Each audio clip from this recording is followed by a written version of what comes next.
So welcome everyone to the OSAP Office of Substance Abuse Prevention biannual recipient meeting. If you don't know my name, I'm Antoinette Silva Jose, also known as Tone. You're welcome to call me Tone. I am the prevention staff manager as well as interim director for OSAP. I will be your facilitator today. I'm very excited to have everyone with us today, and I know everybody's just beginning to join us this morning. And please make sure you grab a cup of coffee. You'll kind of see that I've incorporated that into our slide presentation this morning because I think some of us we enjoy that first cup of coffee in the morning. So. Before we get started, I do have a couple more housekeeping items to share with you. I would love, what I'm going to do is have our OSAP managers introduce themselves very shortly here pretty soon. I also, as I mentioned a little bit earlier, we have Jennifer Espinosa Ruiz from Cook Consulting, who will be providing technical support for us today if you have any difficulties. Or if somebody texts you, calls you, and emails you and says, hey, I need some help, I can't get into the meeting, please reach out to Jennifer. She'll be able to assist you. She can be reached at, you don't have a pen, grab one now, 269-220-0039. It's also in the chat, so you're welcome to look it up through all the chats there. Please use the chat, say hi to one another. We also are in what's referred to as webinar mode in Zoom, so you can utilize the question and answers box so that you can ask us questions. Please use the chat if you have, anything you want to say. So say hello. And as you, so when you're in webinar mode, everybody is muted besides the panelists or anybody that you can see on the screen. We can unmute ourselves, but the rest of you are muted. Sad, I know, I would love to hear your voices, but we will have our cameras on. The presenters will have their cameras on, but please stay active, stay participatory, stay engaged with us today. I appreciate it. We will be taking attendance. As you all know, it's in your scope of work under Goal 1 that this is mandatory to attend. So I know you have to listen to us for at least a day and make that 2 days, today and tomorrow. So we'll be looking forward to chatting with you soon. Presentations, the presentations, this recording will be posted on the New Mexico Prevention website. You're welcome to check it out probably, within a couple days after our event is done. We'll be able to have it posted and you can access it later. That doesn't mean you can miss today, but it just gives you another opportunity to hear what we said in case you may have got up and went to the restroom or got some more coffee, whatever it might be, but hopefully not for too long. We've tried to incorporate several breaks as well. It's hopefully, I'm excited for today. As I mentioned before, we are grateful for all the work that you are doing in your communities. You are making a difference. I would love to go out and visit all of you one of these days. And I hope everyone is feeling well today. If you can, please take a moment and enter in the chat. How are you feeling today? Tell me how you're feeling today. I would love to hear from all of you. So if you get a moment in the chat, please tell me how you're feeling today. Awesome. Okay, energized. I love that. I love that. Fabulous, busy, enthusiastic. Who said tired? Oh, Denise, I feel that. I feel tired. I saw this joke about if you ask anybody who's over, it was either like over 35 or over 40, their go-to answer is I'm tired. And I was just like, I don't want to say that, but it's true. I'm not embarrassed. I'm willing to accept that, but I think we all feel a little tired when we're in the field of prevention. So I think that's okay. And as long as we keep going, then we're going to be all right. So thank you so much for your responses. Oh my gosh, I'm jealous. Anna's got a winter wonderland. Oh my gosh, I'm so jealous. I missed the snow already. Okay, thank you so much. Good morning, Michael. Let's see. Alrighty then. So right now, I would love to pass the mic over to our OSAP program managers who are on screen today with me. So I will start with Heather. Good morning, everybody. For those who don't know, my name is Heather Burnham. I'm a prevention program manager with OSAP for the last 7 years, and now I'm running point on the Partnerships for Success 2020 and the SPIF RX 2021. And I come to you from Tucson, Arizona, where I'm visiting my parents. So I'm technically out of state, but it's good to see everybody. Well, metaphorically. Good morning. Good morning, everybody. My name is Jay Quintana. I am a prevention program manager for the SAPT block grant funded programs, which covers Rocky Mountain, Rio Arriba, trying to think real quick. But coming down south, I have the tribal programs, Kiowa, Mescalero, as well as Sandoval County, City of Socorro or Socorro County, Village of Las Lunas. Trying to think what else, how many I missed. I've been out for a while, so I'm just trying to get back into the swing of things. But everybody probably remembers me. I used to be the sign-out coordinator, which we now have another coordinator, but I'm still working on helping with onboarding of Judy. So, so the programs that I mentioned, there's 9 of them. Most of you, I sent out an email and let you know that I'm the new or the manager overseeing your programs. So. Glad to be here. I'm happy to see everybody or hear everybody and see everybody's comments. I'm excited also.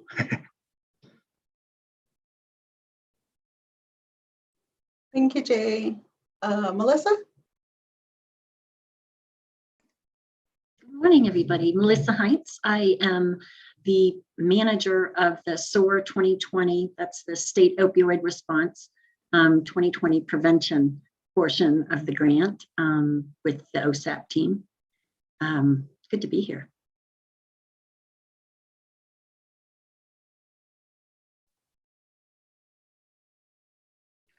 Go ahead. Good morning, everybody. Judy Lovato, and I am the newbie on the team. Jay is slowly training me and we're onboarding, getting me into the sign-our program coordinator position. And so far I've just been kind of cleaning up the list, the merchant education list, but I'm really happy to be here and to see so many names that I recognize of people who are attending. It's awesome to see you all are still doing your great work in your communities. And I have the programs that Jay doesn't. I can't remember them all right now at this moment. I remember a few, but it's really great to see you guys, and I'm excited to be here today. Thank you so much. This is our wonderful OSAP staff, your program managers who assist you along your way and are a phone call away, which I always appreciate as well. So let me see what is next on our agenda. I did see a chat mentioning we're in webinar mode today, so you won't be able to see any other providers on here except OSAP staff and those that are presenting. So hopefully next year, what we're going to do is we're going to try to try the full Zoom and get everybody's faces on here next year. So hopefully we'll do that for next time, but thank you. So we have different opportunities to engage our audience, and that's what I would like to do. So let's take a brief poll and see who has joined us today, which I appreciate all the good mornings as well. So please take a moment and let us know your role within the prevention system. So what is your prevention program role? May we please launch the poll?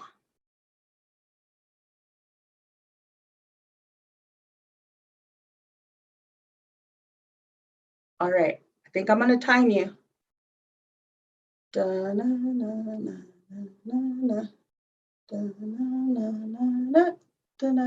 Okay, time's up. Time's up. I think I gave you like 6 seconds. Ooh, very nice, very nice. So we have, wow, look at this. This is amazing. Who's other? Who's other? I mean, come on. Who did we not fit in there? Maybe someone who refers to themselves as someone who's in harm reduction. Oh, office managers. All right, cool. Program specialist. Wonderful. Okay, thank you. That's nice. It's good to know. And so I can see we have a great turnout today, which I am very thankful for all of you being here. I know in the past couple of years, it has been very challenging for prevention across the state. And each and every one of you has remained dedicated and passionate about prevention work. I appreciate all of you being able to continue to engage your coalition members, engage with your community, make prevention something that people still talk about and people want to focus on. So I appreciate that you guys are doing that out in your communities. I know that there's a lot of work that we ask of you as providers and health promotion specialists. Thank you, Larry. And all of the ways that you show up for the New Mexicans each and every day, I am truly grateful to all of you. So thank you for that. Before we dive in today, I do want to take a moment to reflect as I'm going to pose a question, and I want you all to just consider your answer throughout today. We will share your answers at the end of the day. The question to consider throughout today and to share at the end of the day is, what is the best part of your job? Please take a moment, take some time throughout your day to ponder that question, and we will revisit it at the end of the day. And if you missed it, what did I say? What was that question? What is the best part of your job? And I think I always think of that as like a why question. Why do I do what I do? But I like, what's the best part of your job? So I would love to hear the answers at the end of the day. One of the best parts of my job, of course, is working on prevention issues across the state, looking at the data that presents us with these issues that we incorporate into our work, incorporate into the focus across the state of New Mexico. How do we begin to work on strategies that are that fit our communities, work on strategies that begin to address the readiness level within our community, and how we create these strategic plans that will roll out to make change in our communities. And I think that's important work. I always want to say that what we do is very important work. The goal of this presentation is to create transparency across the prevention system. We want to take a look at our OSAP funding streams. I want to be able to share with you, what are all the grants we have? And some of you may be like, you talk a lot about coalitions, but can you tell us a little bit more about, what else we're doing out in the field with all of our prevention dollars? So we'll talk a little bit more about current discretionary grants and our program managers supporting your prevention programs under each of these grants. And you'll also see where some of our vacancies lie as well. So let's get started. Jay, I did send you the PowerPoint. Would you please share it with us if you can? If you need any help, let me know. what I would like to do with the OSAP overview is just to give you some of the information from the different grants and prevention initiatives in our prevention system currently, as well as, who can you go to ask questions? Who are those team members connected to each of the grants? Before we move on, I do have a pop quiz for you. Get ready to type your responses into the chat. Please be sure you are responding to everyone in the chat. Oh, yeah. So the function in chat. So make sure there's a little arrow under the to section, and there's host and panelists, and there's everyone. So make sure you check everyone. And let me see. So get ready to type your response in the chat. Be sure you're responding to everyone. The first person to type the correct response in the chat, everyone will be awarded an OSAP coloring book. Are you ready? Are you ready? Okay, here's the question. Who is the newest program manager at OSAP? Go. Ah! Oh my gosh, you guys are way too fast. Oh, that was neat.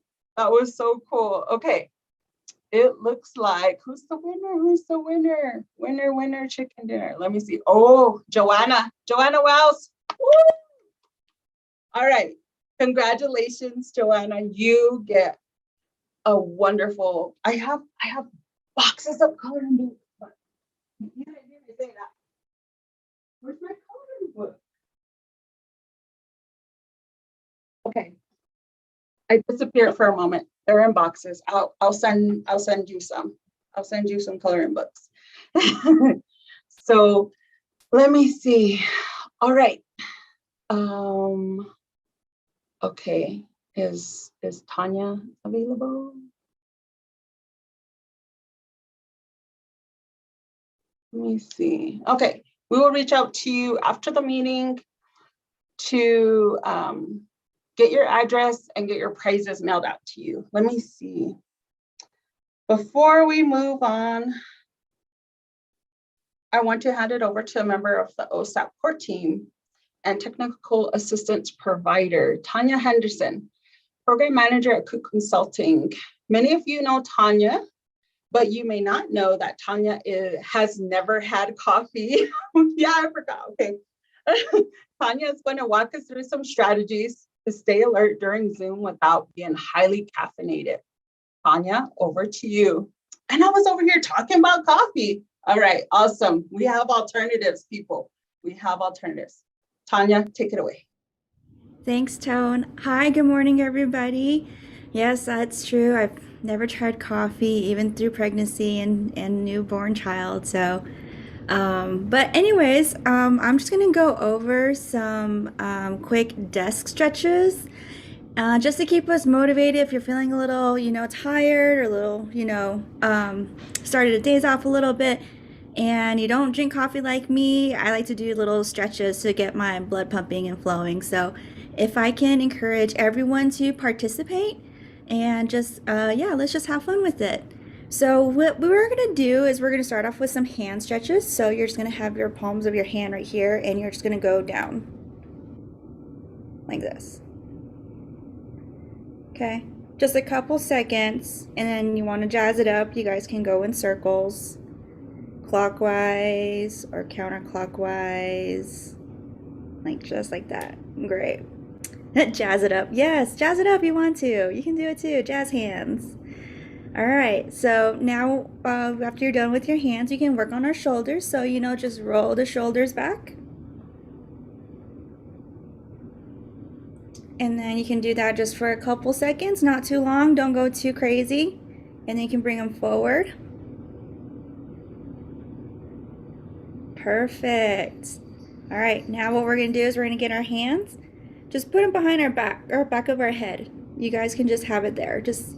You should feel a little light stretch around your shoulders areas. If you wanna go a little bit deeper, you guys can bring your elbows back a little bit, but don't go too hard. It's just a really, really light stretch. And then from here, what you guys can do is just go to the side. You can go to the right, hold it, come to your left and hold it. Should be very, very light. All right, we're gonna come back to our sitting position, and then we're gonna work on our neck.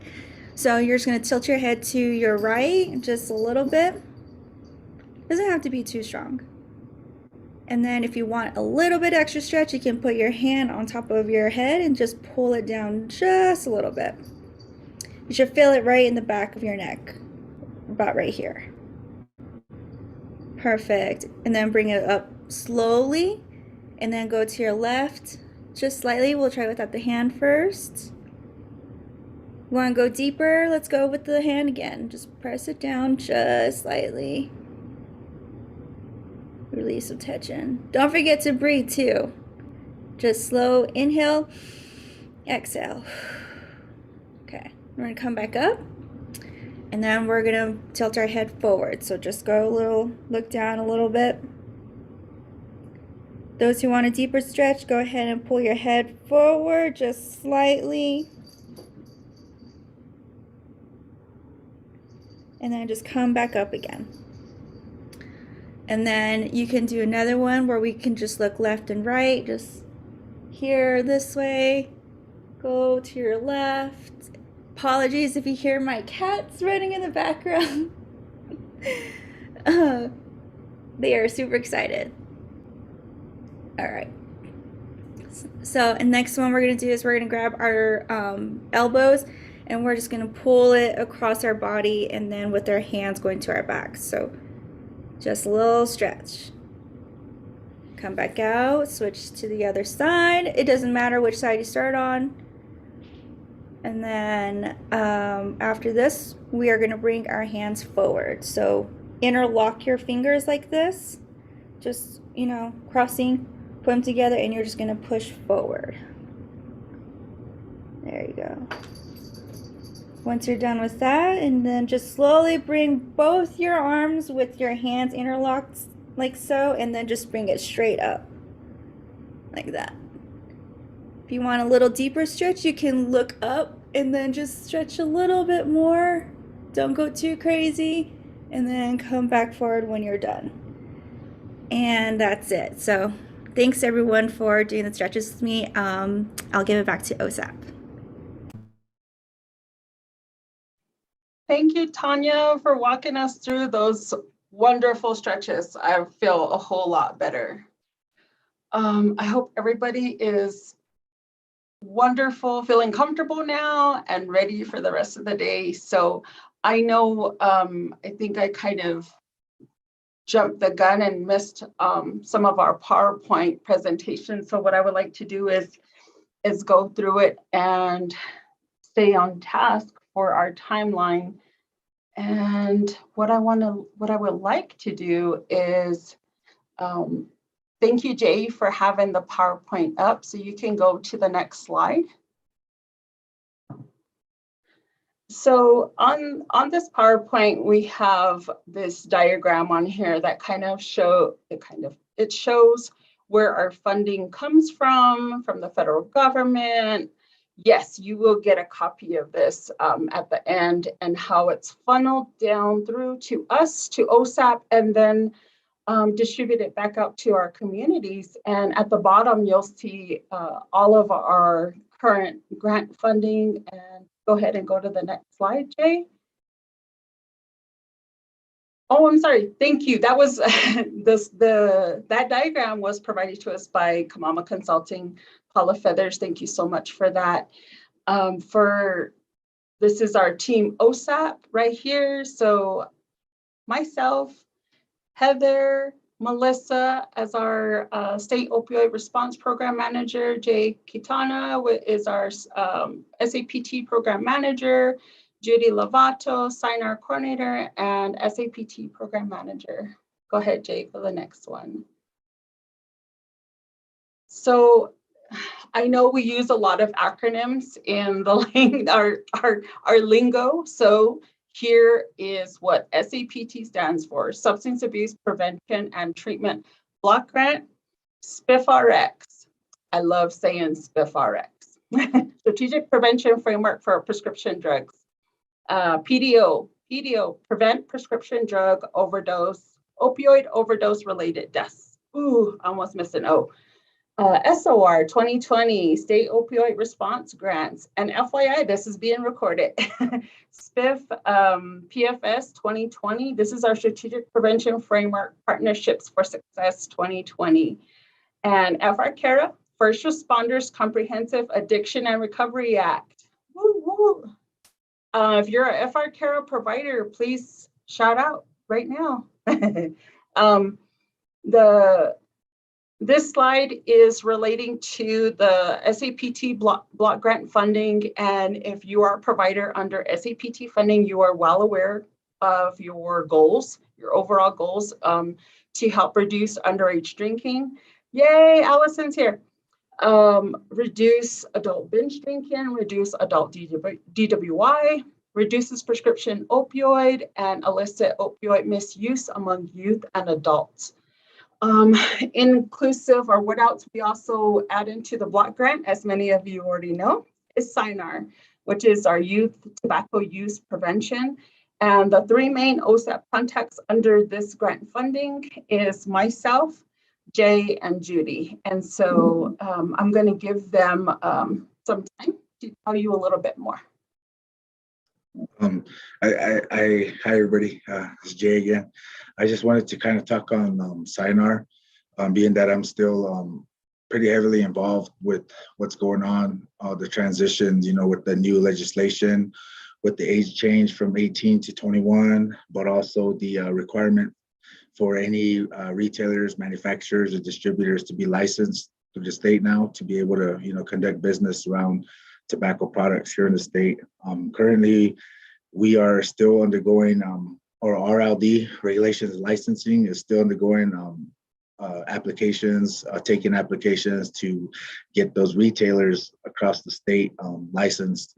You know, thanks to you, we visited approximately 1,713 or so retailers, which, you know, I always let you know that it's great. You know, I appreciate the work you do so much because you are the boots on the ground, you know, going to those retailers across the state, you know, a lot of places that aren't normally reached, or, you know, like those small mom and pop shops are the ones I think that are the hardest to get to and you know, get the news last. But right now, you know, we're still handing out, you know, applications during your merchant education visits, but also still taking questions, being that, you know, a lot of questions from retailers weren't answered, or you technically didn't have the answers as our providers.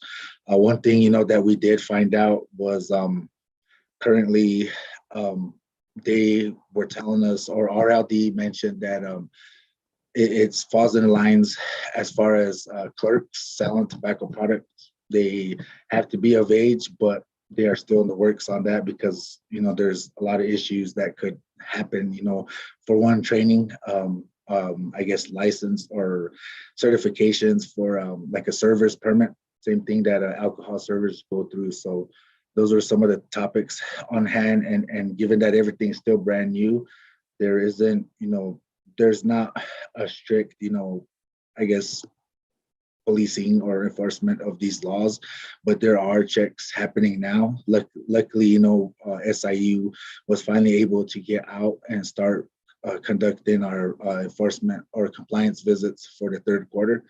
So if you know have questions from retailers, just let them know that compliance checks are taking place now. It's just a lot of that is going to be funneled through RLD now rather than the court system. As far as the citations go, they're going to be administrative citations towards the retailer's tobacco license. So there's a few changes, you know, not only with the age change, but I guess with the program and all that. But that's kind of like what I wanted to say, more or less, on SINAR. Thank you, Jay.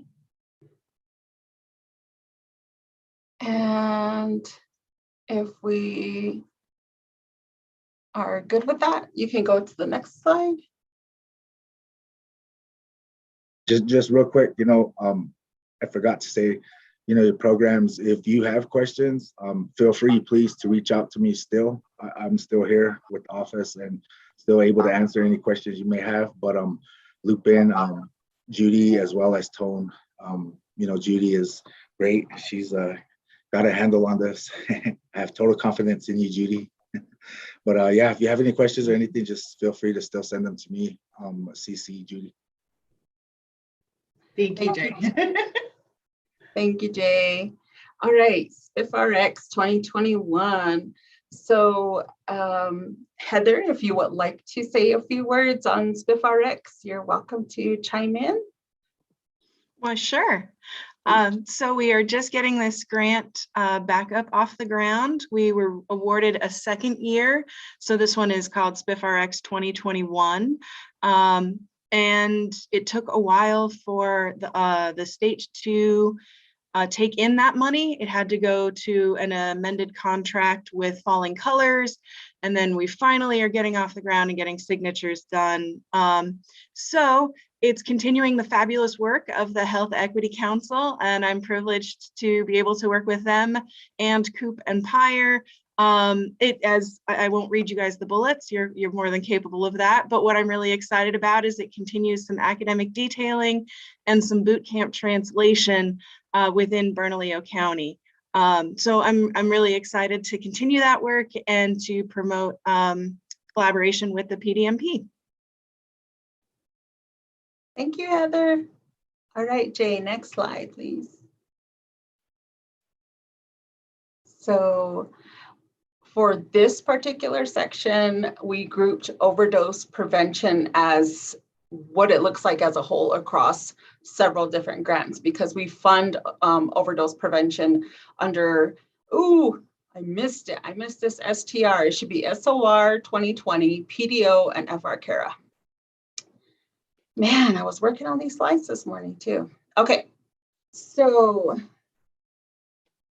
there's been 768 partners across 32 counties and dozens of partners on tribal nations. We have 24 out of the 27 county detention centers participating. There's 108 local, that includes municipal, town, county law enforcement agencies who have been trained, and 880 reported reversals using BHSD funded Narcan.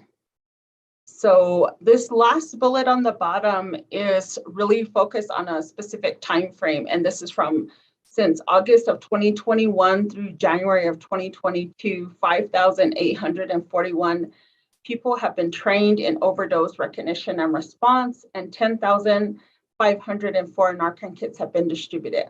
So we have Melissa and Jay, and we have several awesome peeps out there that include that work under all of these grant funding and assist us amazingly with making sure Narcan is getting out to the communities and taking on new initiatives as well. So just want to acknowledge the hard work happening around overdose prevention. Next slide, please. So here we have prescription drug opioid overdose related deaths. This is the PDO grant. And currently right now we are trying to hire for this position. If you know anyone who is interested in this position, please have them apply on the state personnel office website.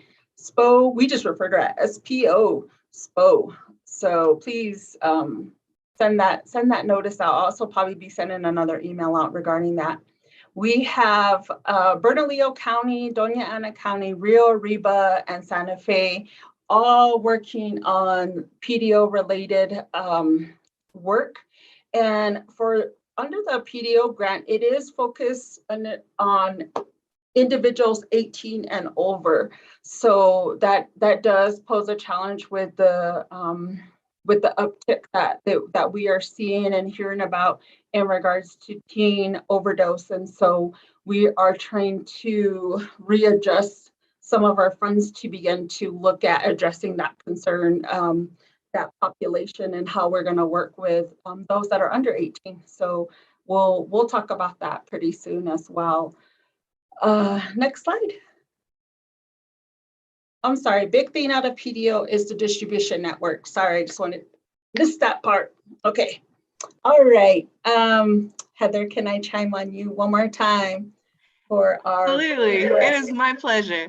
Thank you. This is a continuation. There are a lot of Partnership for Success grants. In fact, there's great work that PIRE is doing with Bernalillo County in 2019, as well as several of our other prevention partners here with us today. So this one is the next iteration. It is Partnerships 2020. And this time for the funding opportunity announcement, they opened it up, and rather than specify a date range and a substance, they said, you tell us what you need. And we got approved to actually address polysubstance use, which is pretty incredible and new. And my fabulous 6 counties have been working hard through the SPIF process all of last year and so far this year. And we are finalizing their strategic plans to address polysubstance use in the most populated counties in New Mexico. And it's really fabulous to kind of blend primary prevention with secondary and tertiary prevention and a harm reduction focus. But what that also meant on our side was that we had to develop like a WISE doc and a SMART doc kind of thing. So it's called a WISER doc, and we've been working with COOP and the state level team to look at what harm reduction evidence-based practices there are and how on earth could we possibly try and meld our experience with primary prevention to address harm reduction better, given all of our experience also with previous opioid grants and Narcan in general. So it's been a really exciting foray, and I think it helped push all of us to look at the melding of different substances. So it's not, that you're or a person is just using one substance realistically. That's not the world we live in. So I think this is a brave new frontier, and I'm excited to finalize the scopes of work and strategic plans and get started with this one as well. Yes, thank you, Heather. I love that energy. Thank you. Jay, next slide. FR-CARA, First Responders Comprehensive Addiction and Recovery Act.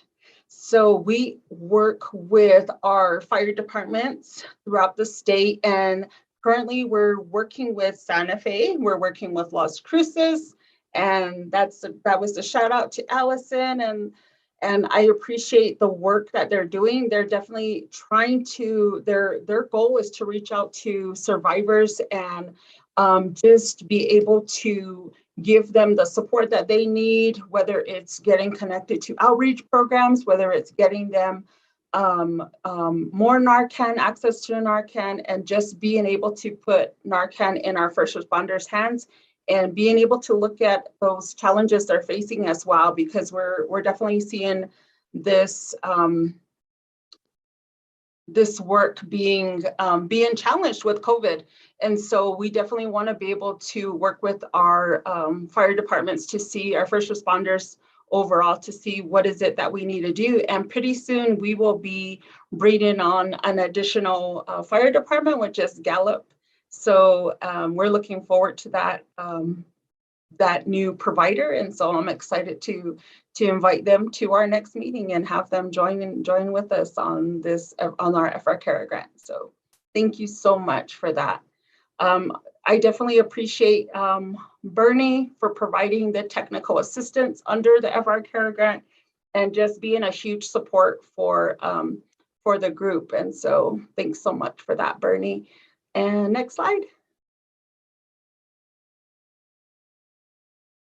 Now we have SOR. So Melissa, I don't know if it's this slide or the next slide you want to chime in on, but I'll wait till the next one. So I just want to mention that we have a variety of things covered under the state opioid response grant. We cover PAC skip behavior game with primary prevention, as Heather was mentioning earlier, indigenous PACs.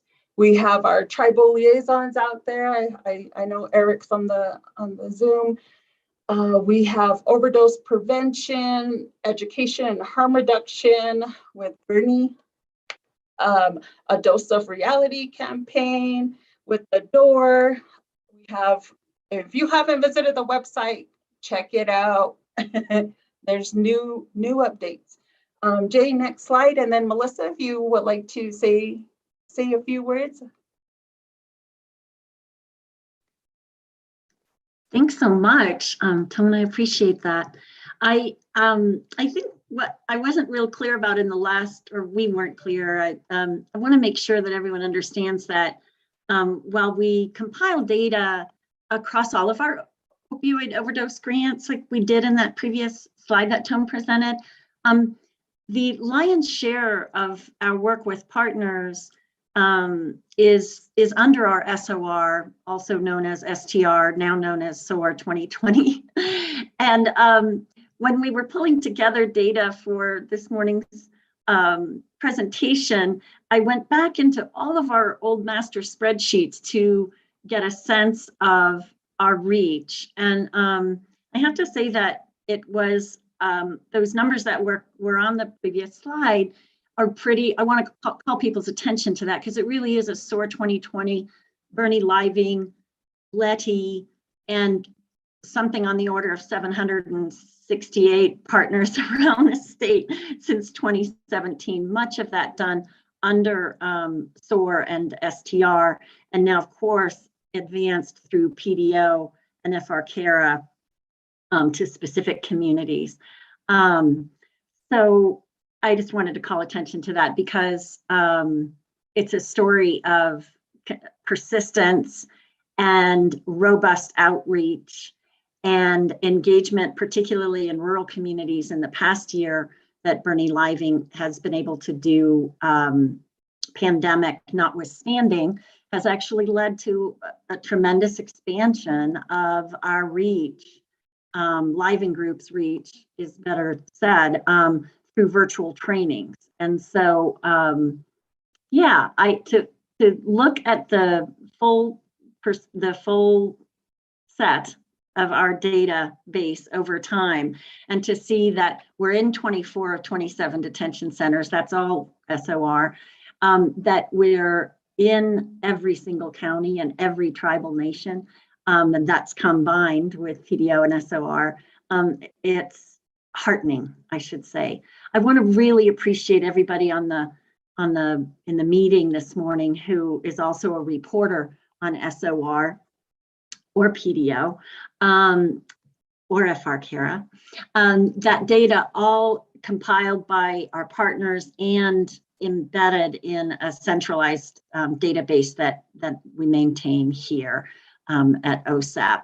And those monthly reports on numbers trained and kits distributed is the basis of our continuing to do successful bids and successful applications for funding. So, and on that score, just want to mention that we are in a holding pattern waiting for SAMHSA to release the guidance for the new, I'm assuming it'll be called SOAR 2022. You know, the feds are very creative with their acronyms. So SOAR 2022 guidance should be released soon. We will certainly apply and look forward to getting yet another 2 years on this grant. And I think that's all I had to say. I can always go on, but I don't want to hog the floor. Thank you all so much. I appreciate everything that you're doing and particularly appreciate the patience of our partners as we kind of move through getting our positions filled and standing with us and continuing to do the great work in the field that you all do. Tone, could I say something? Sure, Jay. Just kind of touching on, the tribal aspect of the opioid grants. With the SOR, we're able to, do a lot of trainings in tribal communities, especially those that are in, all of them have needs, but some more so than others, and those that really have that need, I believe, we're making big strides, with those tribal communities in what we're able to provide with those agreements and stuff, namely like the funding for tribal lead or law enforcement assisted diversion programs for tribes, that we're able to provide that funding and guidance for them.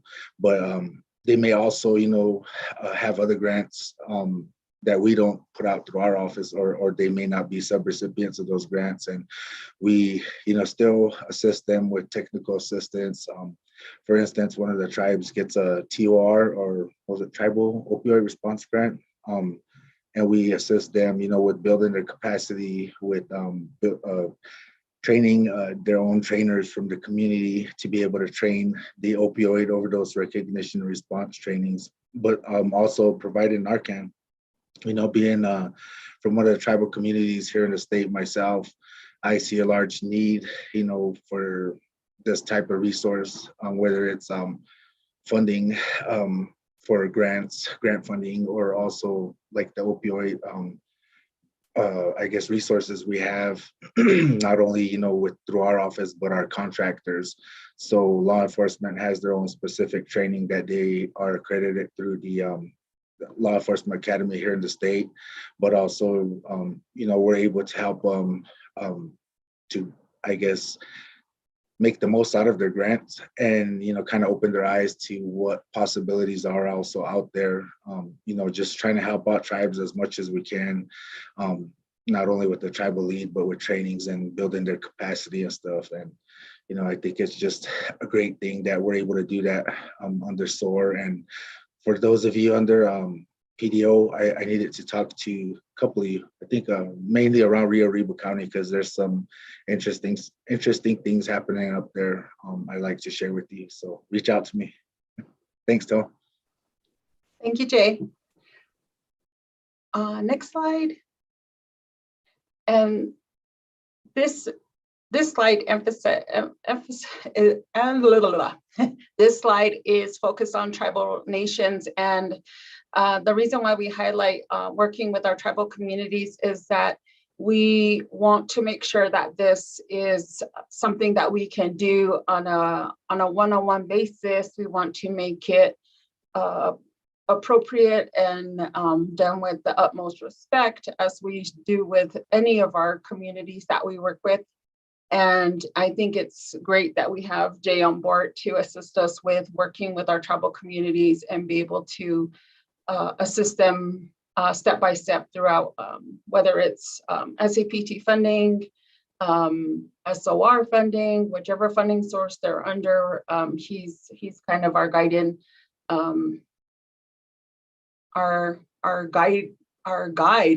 basically our guide. He is our guide with working with most of our tribal communities, if not all of them. So thank you so much for that, Jay. We appreciate your expertise. Yeah. And like, we have 23 tribal nations across the state. So yes, if you have a need or want to work with the tribes, I totally encourage it, because they will accept, they appreciate any help they can get, and especially during times where resources are always tight, I could help assist, with those negotiations, or just introducing programs to the tribes. So if you need anything in this area, just feel free to reach out to me. Thank you, Jay. Can you go to the next slide, please? Wonderful. So of course, I have to give a shout out to our PAC's Good Behavior game. I just see so many amazing things happening, especially during COVID. I mean, the challenges with trying to reach schools that were either hybrid learning, meaning part-time in school, and the rest of the time virtual learning. And so even when everybody went virtual, it was a challenge to get teachers to attend a training on top of the other training they're taking to just learn to manage their classrooms virtually. And so it was a learning curve for many of our teachers statewide. And so we just really worked with our team and to make sure that our teachers know that we are here to support them. We are here to help them still utilize PACS, but in a virtual environment, which I think is very innovative. I appreciate that we're able to have that flexibility of saying, how can we do this online? How can we use PACS kernels online?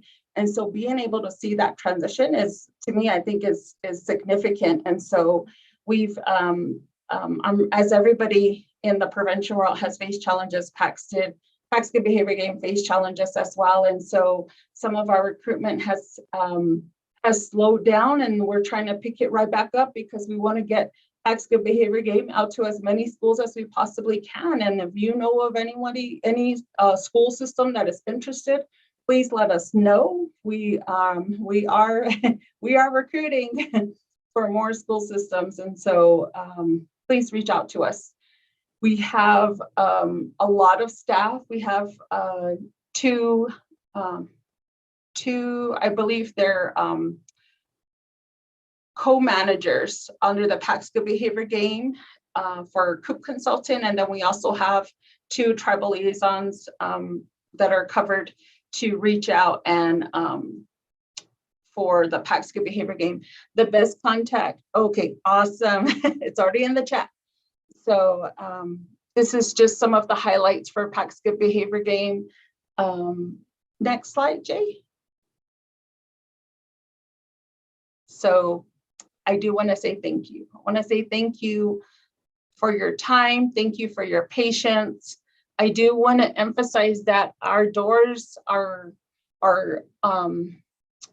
emails, our cell phones, they're always open. We would love to hear from you if you have any questions. I know sometimes we may not have all the answers immediately, but we will get you answers as soon as we can.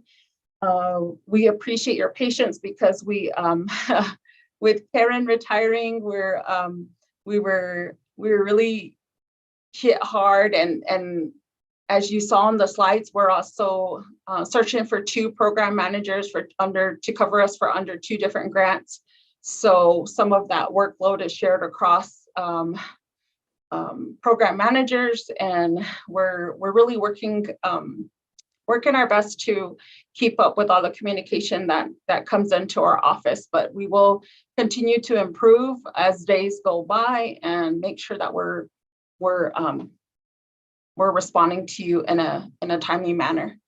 So if there's no further comment from any OSAP staff, I'll go on to the next thing, but I want to say thank you to the OSAP staff. And I know, Heather, you didn't have to join us today, but I appreciate the fact that you were willing to join us today, and you have you're attending to your father, and so, but thank you for being here. Thank you, Jay. I know you've been through a lot and you're still here, and I appreciate that.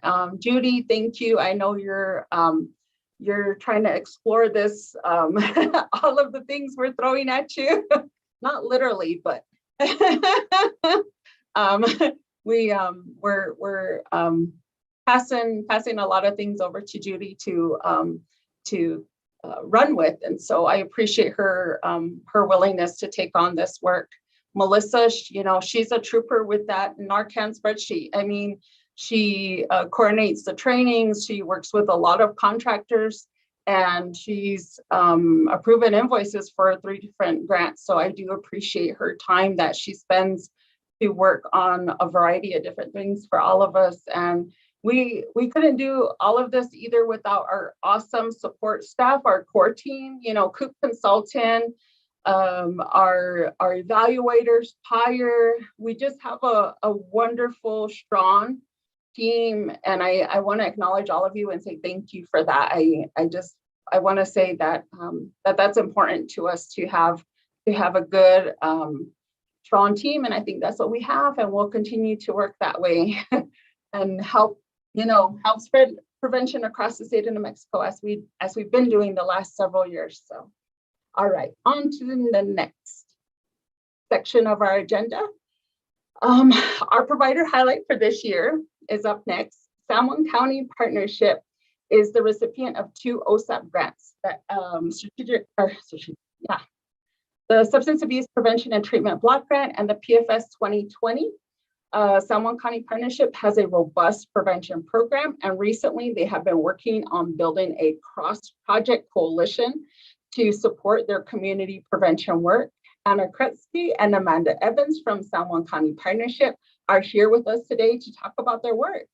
Anna holds a MSW and LCSW and has worked in rural Maine in multiple settings as a therapist, school-based clinician, and multi-systematic therapist before moving to Southern Colorado in the summer of 2013.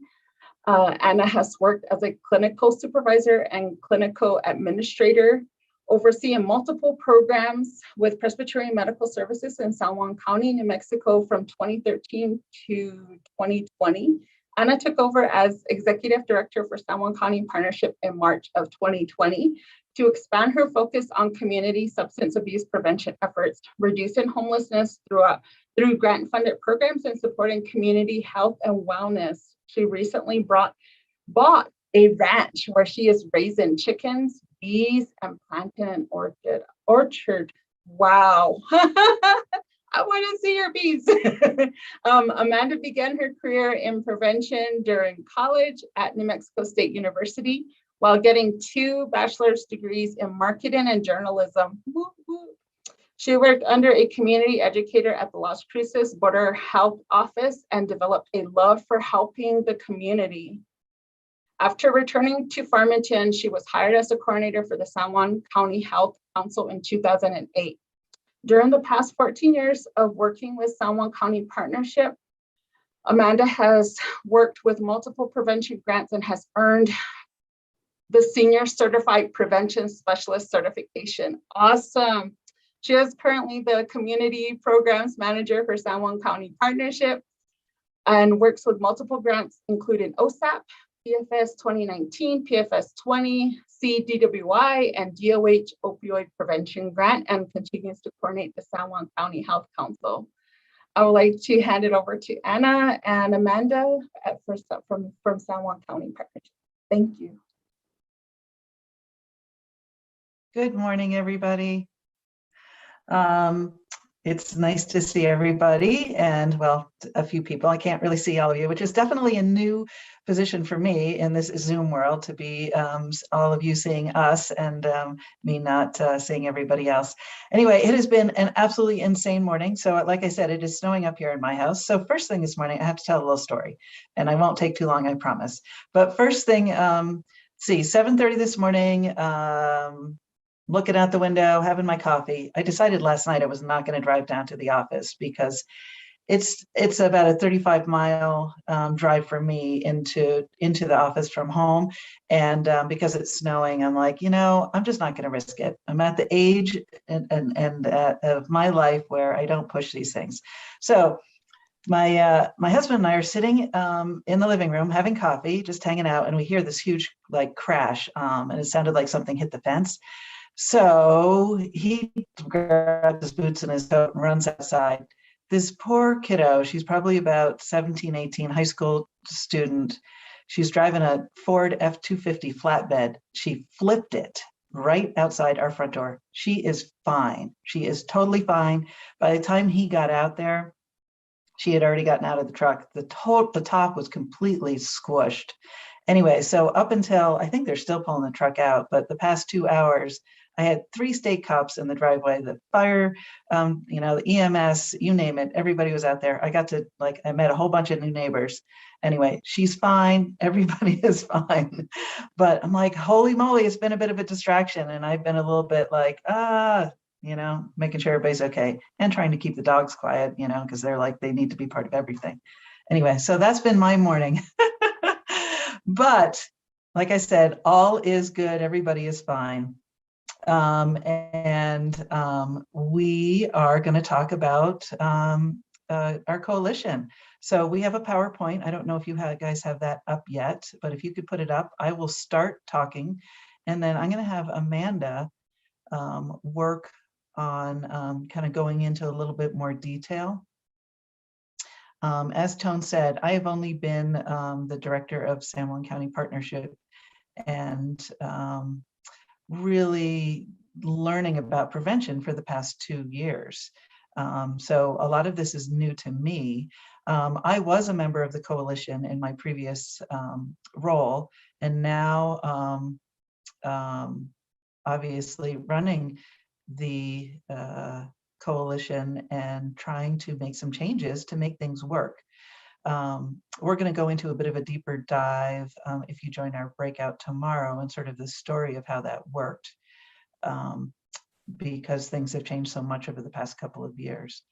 But we're going to start with just talking about what it looks like to build a community coalition that encompasses multiple projects and funding streams. We've also had a significant amount of growth within our organization over the past couple of years, so we needed to make some changes. Okay, you can go on to the next slide. Okay, so obviously we are San Juan County Partnership, a prevention organization for San Juan County. Next slide. Our mission is working together with people of all ages and cultures to develop community wellness and prevention awareness. Next slide. And we just wanted to give you a little idea of what we do on along with our prevention programming. We have an AmeriCorps grant currently, which is a tribal grant. We would work with the Sedicon chapter in the Hogback region of San Juan County, and we are working with supporting veterans and veterans families in the community, accessing resources, and also doing some land reclamation around the chapter house to build access for a trail and to make it a wellness area. So that's been going on for about, I think we're in our 4th year of that grant and coming to an end this coming September. We have a housing assistance program, which is significant. It is about half of our funding, I would say, is our housing assistance. We have grants through HUD, so federal grants, state grants through the Mortgage Finance Authority, and we have local grants through the city of Farmington. And we work with people who are literally homeless, who have been experiencing homelessness, or who are at risk of homelessness. And we work with a lot of community partners, and are able, we have my current program manager, Douglas Joe, has done an incredible job of increasing access to folks, even in this really, really tough housing market. We also have a Healthy Kids, Healthy Communities program, which through the Department of Health, and that's a state program that works in the schools and with other community members to support healthy nutrition and healthy movement through like bike to school or walk to school days, and with farm to schools programs. So we have local farmers who sell directly to our schools to make sure that we have local healthy fruits and vegetables getting out to the kids. And that happened even when the schools were all shut down. We were able to continue to support those foods going directly to families at their homes, at the bus stops, which was pretty amazing. We also have the Community Health Improvement Council for San Juan County, which Amanda facilitates, which we will talk a little bit, she will talk a little bit more about, which has been an active place for promotion of our prevention efforts. And right now we're working on health equity, specifically focusing on vaccine access to those who have not been able to access vaccines if they've wanted to. So I am going to let Amanda take it from here and go to the next slide. Thank you. So those programs that Anna talked about are some of the other ones that we have going. If we can go to the next slide. So these are our prevention programs, and these are kind of what we're talking about today with our coalition building. We have a community DWI program, so that is actually through San Juan County, but they contract with us to do the prevention portion of it. We have the OSAP grant. Those are kind of the two longest grants we've held for prevention. Then in 2019, we added a Department of Health opioid overdose grant. And then we've added the Partnerships for Success 19 and 20 in the last couple of years. And that's really, this growth with adding these new grants is what has really changed the way our coalition has functioned and what we've been doing with it. Next slide. So kind of the history of our coalition. So San Juan County Partnership started back in 1991. And so we had just San Juan County Partnership Coalition, that was the name of it, going for many years. And then in the early 2000s, before I was around, but I've heard the stories that it was the same people attending both meetings as our Health Council and the Partnership Coalition meetings. So they merged together and began meeting as one meeting. And at that time, really the only prevention grant that we were working on that needed coalition work was OSAP, and it was mainly direct service. So it was, you know, a lot of, I mean, when I joined the OSAP, started working under OSAP, we had 6 prevention staff, and they were in the schools doing Botvin's life skills with 600 to 1,000 students every year. So it really, there wasn't a lot of coalition work like there is today. We definitely had their input, but it wasn't quite the same. So when we had some other grants throughout the years, we had a separate coalition for our drug-free communities grant that we don't still have right now. But that was the Dene Bahajal Coalition, which was out in Shiprock. And then we had our CDWI that met in conjunction with our LDWI meetings. So we kind of had everything separated out in a way, and didn't really have just one prevention coalition for the community. If you want to go to the next slide. So in 2019, our Health Council went through kind of a really big growth.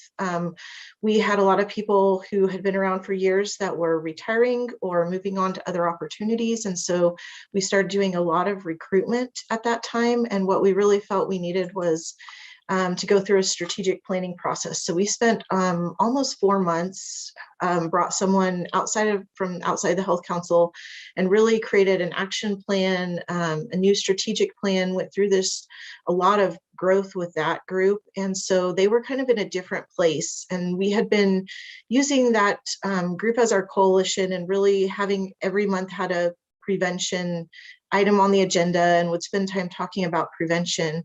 But that was not one of their priorities at that point. And we needed more time than just an agenda item on their monthly meetings. So when the partnership started adding these new prevention grants, we realized that there was really so much more that we wanted the coalition and the community really to focus on.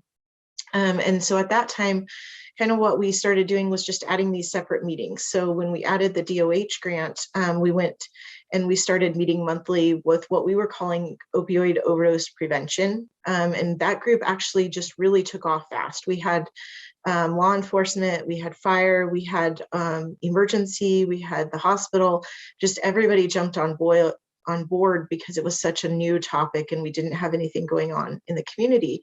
Well, and then we added the PFS 19, and that required a coalition and had we have different priorities under that, which is underage drinking and marijuana use. And so it didn't really fit with this opioid coalition that was meeting. They didn't have the same kind of priorities. And so we started another meeting. And if you can guess, we wanted some of the same people at both meetings, and they were like, no, we don't have the time to show up twice for, talking about kind of the same thing, but not the same thing. And so it just really was not working. And at the same point, we had been meeting with the PFS 19 coalition for maybe 3-4 months when COVID hit in March of 2020 and just shut down everything. And so we scrambled to kind of go to Zoom and figure out what that looked like. And people were even more busy because they were dealing with all of just everything going on with the crisis around them. And so in 2020, we sat down and said, okay, how do we make this work with, now we're going to be adding PFS 20, and we've got OSAP that's even more, we want more community involvement in. And so how do we make this work? And so we formed the Community Action Coalition. And that came out of all the different funding streams: OSAP, CDWI, PFS 19, PFS 20, and the DOH opioid overdose prevention. And so all of those kind of came together. And so we pulled in all our different community partners and said, okay, we want to have one meeting, and this is going to be the Prevention Coalition for our community. And if you go to the next slide. So we created a vision and mission for this group. And our vision is we are an empowered, resilient community advancing prevention goals within San Juan County. And our mission is moving from talk to action to support well-being and reduce substance misuse through collaboration and partnership. And so the big part of that mission is moving from talk to action, because I think a lot of times one of the things people don't want to come to meetings do is just to talk and get nothing done over and over. You know, we sit at a meeting and we say, oh, we should do this or we should do that, but we don't actually get it done. And so that's really what we wanted this Community Action Coalition. And that was where the name came from as well, is we wanted it to be an action coalition. Next slide. So why one coalition and how do we make it work? So shorter meetings with work groups as needed. What we found is our coalition meets, or our health council meets like 2 hours a month, because it's a very large group. We have right now on Zoom, we have 30 to 40 most months. We have presentations, networking stuff. But we found for this one, you know, especially with a lot of our law enforcement, our first responders, they needed shorter meetings to be able to make it. So we stick our monthly meetings are only an hour, and then we are starting to add work groups as we need them to get more engagement. Members have limited time, so they don't have to choose which meetings to attend. The big things are we can adapt and change as grant priorities change. If you have a coalition, I talked about the Dene Bahajo Coalition that was drug-free communities. And unfortunately, that one, as soon as drug-free, they wanted to continue it, but as soon as that funding was gone, there wasn't the stability behind it. And it just kind of, and it was timing also, because that grant was ending right as COVID started. So it was just, there was so much going on in Shiprock and the Navajo Nation that they just couldn't take it on at that time. But so that coalition doesn't even exist anymore. And it did some great work, but it was all based on what the funding was. And so what we want this coalition to really be is that it lives on whatever funding we have, and that it can adapt and change as data changes in our community, as grant priorities change, just as everything in the community kind of keeps going, that even if you pulled the partnership out, this community would keep living on. And so it really makes it more community oriented than just grant priority focused. We want to create cohesive and comprehensive messaging, reduce duplication, community focused, and long-term stability. Next slide. So balancing multiple grant priorities. So the hard part of doing that, creating something that is so community oriented and balancing, 5 different grants priorities and the deliverables that all of those come with, is that it does take some balancing. And so what we've done to start with is created a core team, which has staff from each grant, so that we do make sure each grant, what we're needing from the coalition, we're getting. Our hope is moving forward that we can add in community into that core team as well. We have priority areas for each grant with the ability to collaborate on other projects. I mentioned we're creating work groups. So our first work group will be a media, because all of the grants have a media component to them. And what we were finding is we were putting out this media here, this social media post here, and they were similar, but there was no cohesiveness to them. So what we want to do with the work group is get input from the community and make sure we're not just putting out just what the grant wants, but what the community needs, and meet those objectives we still have with grant funding, and make sure it's all cohesive. So if somebody looks at this, they can see that it's coalition. And what we do to differentiate sometimes is on some of ours, we'll put sponsored by, PFS 19, so that the community knows that's what's funding that specific message. But we always have the coalition logo as well. And then what we do behind the scenes is very careful reporting and tracking of staff time, because we don't want there to be, any issues with a grant, wondering if we're using the time correctly. So we all, it's a little easier for some staff. Our PFS 19 and our PFS 20 people are both just full-time with those grants. For me, where I'm working on like 5 different grants, I have to be really careful in tracking of what I'm spending my time on and which grant it goes to. So I have monthly reporting that I break that all out so that there's no question, if somebody has a question on, I can easily track what is my OSAP hours versus what is my PFS 20 or 19 or whatever I'm working on. Next slide. So moving forward, we want to make sure that the community coalition, that it's not grant focused, but priority focused. We want to add community members to the core team. We want to be able to adapt to changing needs and priorities within all of San Juan County. And we want to be able to address larger scale prevention issues. So again, each grant has kind of their own focus, but we want to look at it as an overall community prevention issue. And the more people, when we had small multiple meetings, we might have 5 people here, 5 people there. But if you bring all of those together and you have an issue and you've got, 15 to 20 organizations working on, you've got a much larger impact than you would have on with just a smaller scale grant focused kind of program. Next slide. So questions. I know I went through that fast, but I kind of wanted to leave time in case anyone had questions about what we were doing. Thank you, Amanda. I know I saw a question in the Q&A. So the question was, could you discuss how you manage the different expectations and limitations of funding sources? What you can do on one grant, you might not be able to do on another. And I think that you had mentioned a couple of different things, but if you could just reiterate what you feel works best for San Juan County Partnership in regards to that. Well, I think it really depends on how the grant functions. We have some that are very deliverable based, so it's really getting that deliverable met. And so some of them don't have the same time requirements. So it goes back to that reporting and keeping track of what we're doing and making sure that it's one of the reasons it works to have a core team with each of those staff members on it, so we're setting agendas for the meetings or creating the work groups that are what each needs to be met. So for, for OSAP, we have, with our media stuff, we have focus group requirements.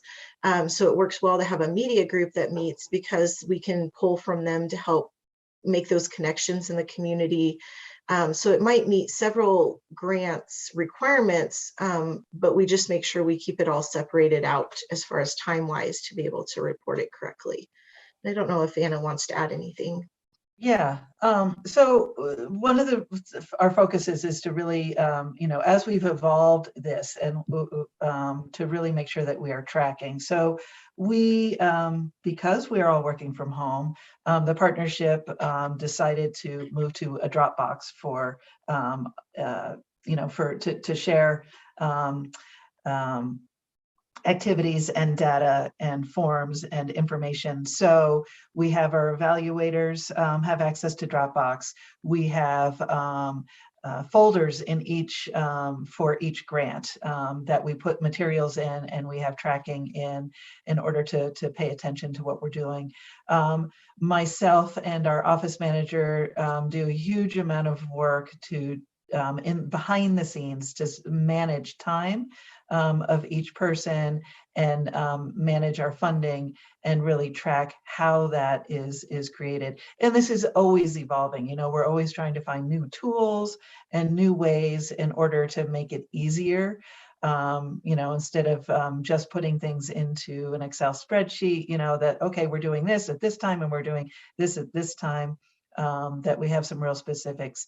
Each program manager for or program director for each grant is tasked with maintaining that detail as well. So we will sit down individually, myself and that one person. So my Julie, my PFS 20 person, she and I will sit down, just the two of us, and look at the big picture.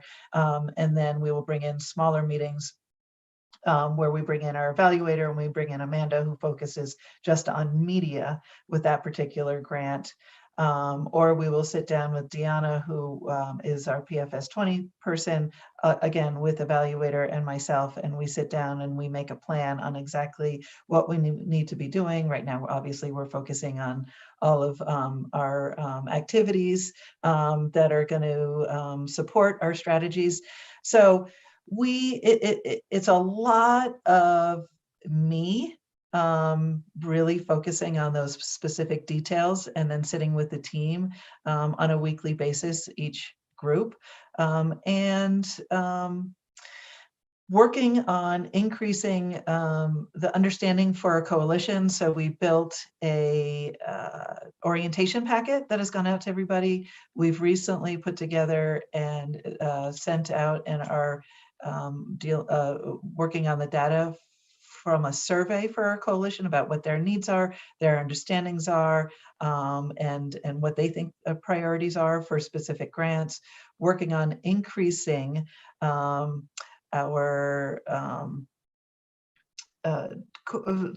core teams for work groups within each of those. So that's going to be a big thing this summer, because we really want to rebuild our youth component of our coalition, which has gone by the wayside the past couple of years. We used to work with other groups.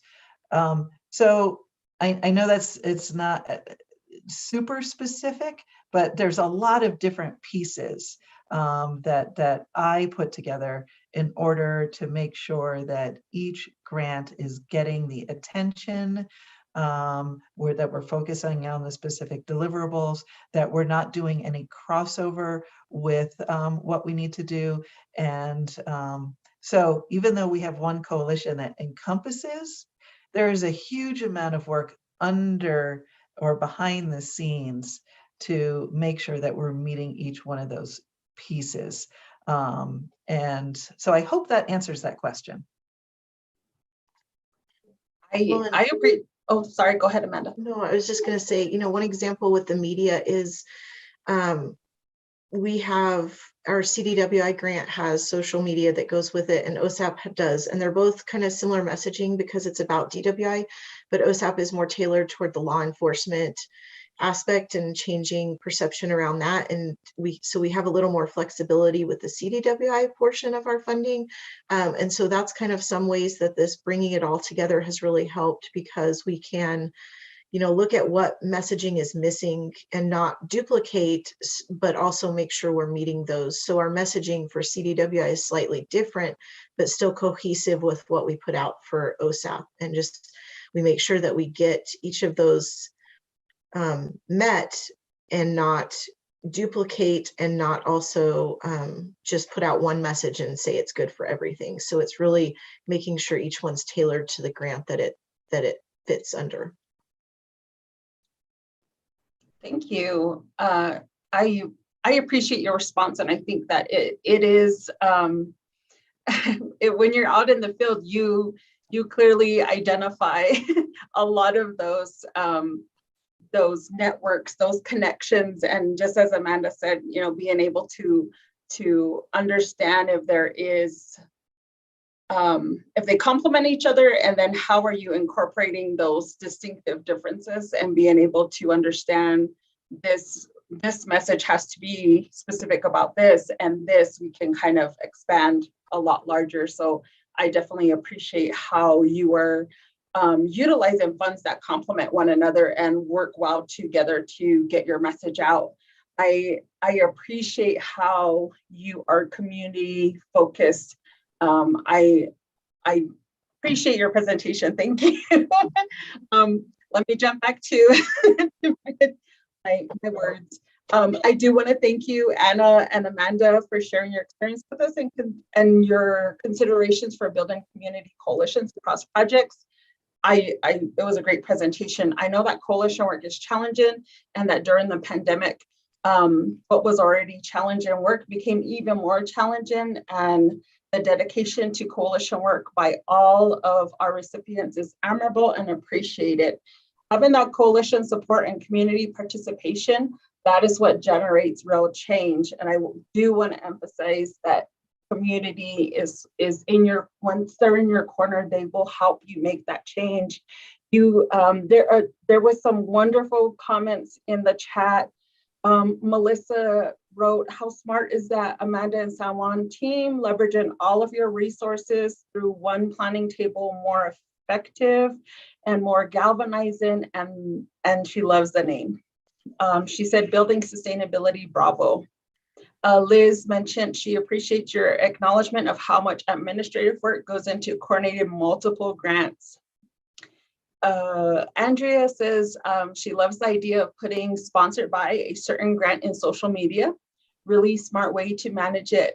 Thank you for sharing all of your ways you are meeting your community's needs as a broad coalition across grants. Concha says, thank you, Anna and Amanda. Tanya says, thank you, Anna and Amanda, and you are awesome.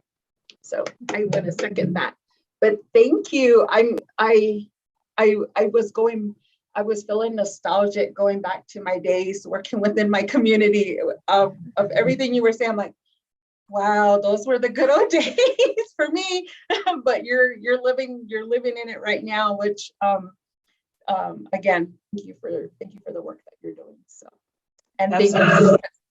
Yeah, and anybody who has any questions about our process or who would like to know more, please don't hesitate to reach out to us, and we are happy to share anything. We do not have any secrets. We are an open book. Wonderful. Thank you so much. Thank you. Thank you. Thank you.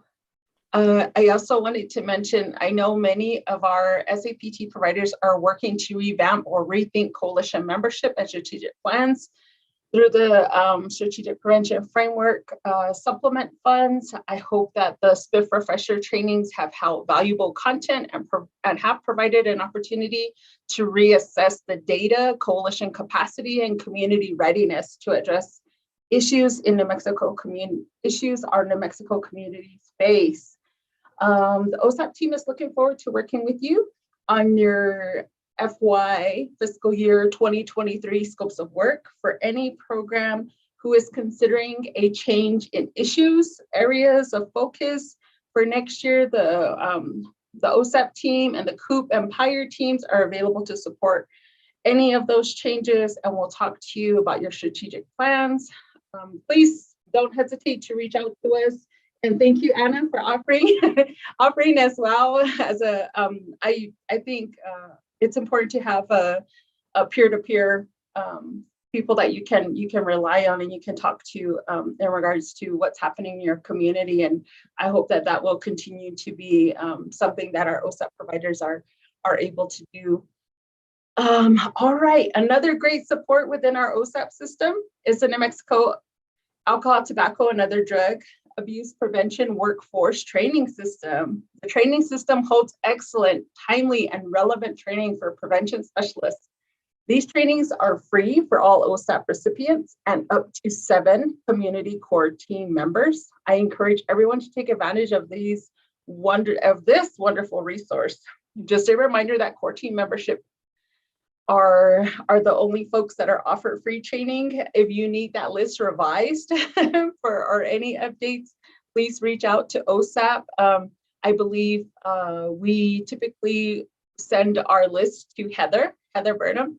And so Heather updates that list for us on a monthly basis. They go into effect the first of the following month. So if you get a chance, and update your list if you need it. So now I can introduce Contretta and Warrior from Kamama Consulting, and the New Mexico ATOTA Prevention Workforce Training System is here with us today to talk more about upcoming trainings. Contretta is from the Navajo and Oneida Nations. She has received her master's in health administration from the University of New Mexico. Contretta is going on her 7th year as a training and logistics manager for Kamama Consulting. fun fact about Contretta, and I hope I'm saying your name correctly, but you can let me know if I'm saying it wrong. She enjoys powerlifting for her self-care. That's awesome. Contretta, welcome. Good morning, everyone. I'm so excited to be here and to be presenting with you all today. And thank you, Tone, for that introduction. I appreciate it. I'm going to go ahead and share my screen now to start my presentation.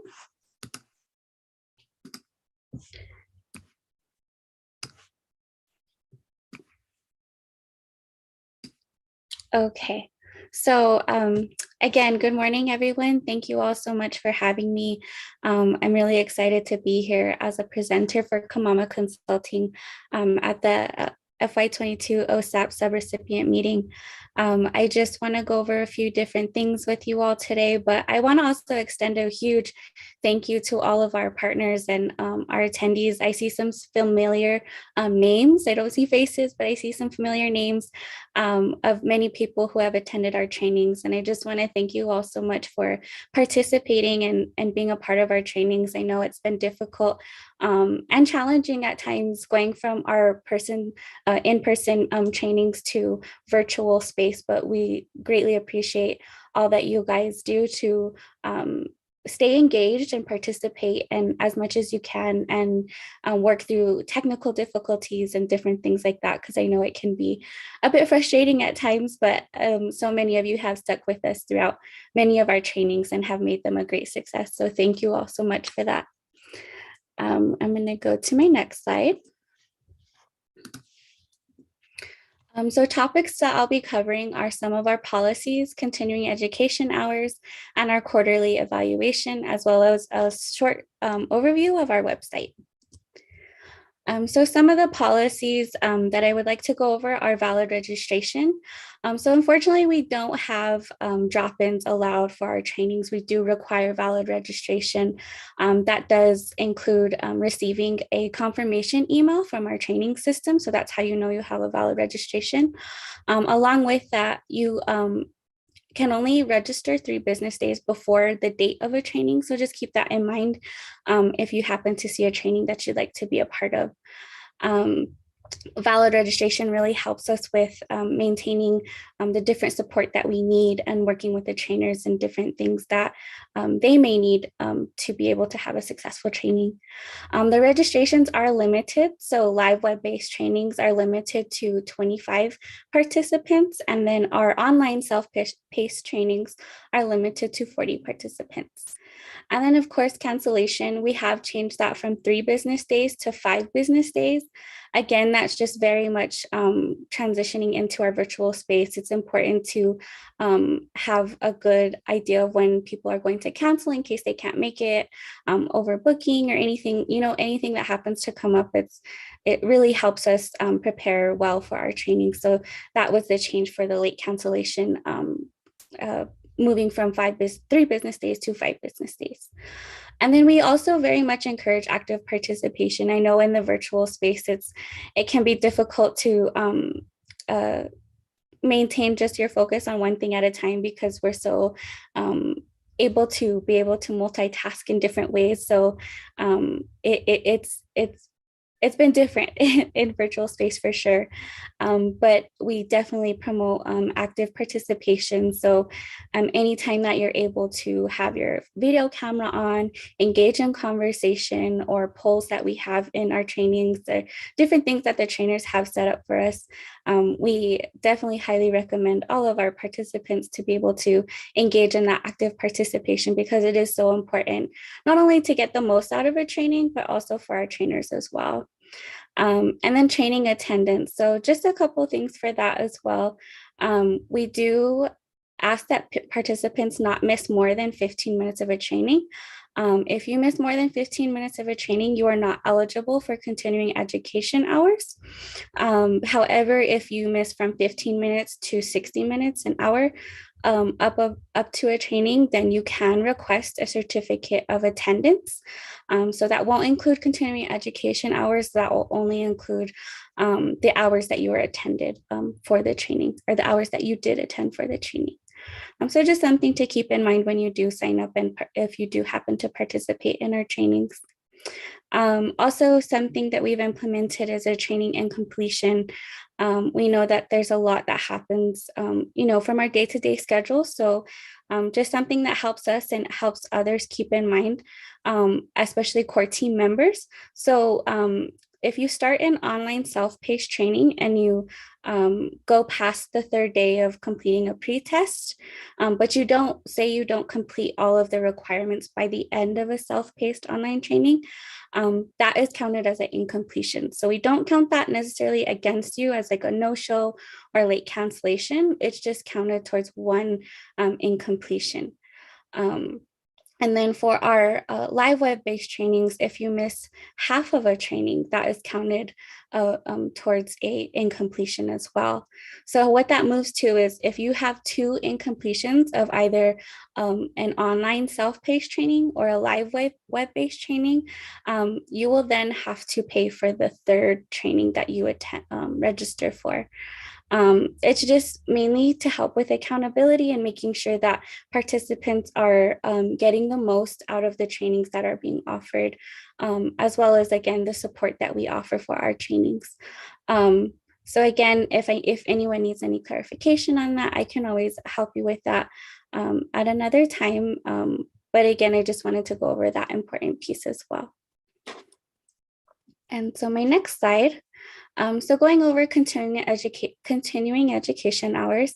So we are an approved continuing education hour provider. With our training system, we are certified through the Board of Behavioral Health Professionals. Our provider number is 1021, so you can refer to that at any time. And for all of our trainings, our certification for all of our trainings count towards CPS and CHESS certification. So just something to emphasize for all of our trainings, they do count towards required training hours for CPS certification. However, we're not the board that provides the CPS certification. It's just to note that all of our trainings do count towards those hours that are required for those certifications. And then just a note for certificates of completion, in addition to not missing more than 15 minutes of a training, all participants do have to complete a post-evaluation, which is a required activity in order to receive your certificate of completion. We do ensure that those are done. That just helps with all of our trainings and making sure that we are giving quality standards, as well as making sure that all of the expectations have been met for each training. And then our quarterly evaluation. So we do have post evaluations for each training. Those have the objectives for each training, including different things about technical support and different things like that. So those are required to receive your certificate of completion at the end of each training. And then we have our quarterly evaluation, which is given approximately 6 weeks following the completion of each quarter. So all participants are given an email, which will give them a reminder of these quarterly evaluations.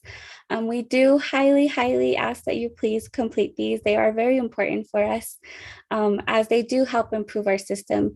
So each evaluation definitely plays a huge role in making sure that we are meeting the needs of all of our partners and also our training system. We definitely want to make sure that we're giving good content, as well as good service, as well as just good technical support as well.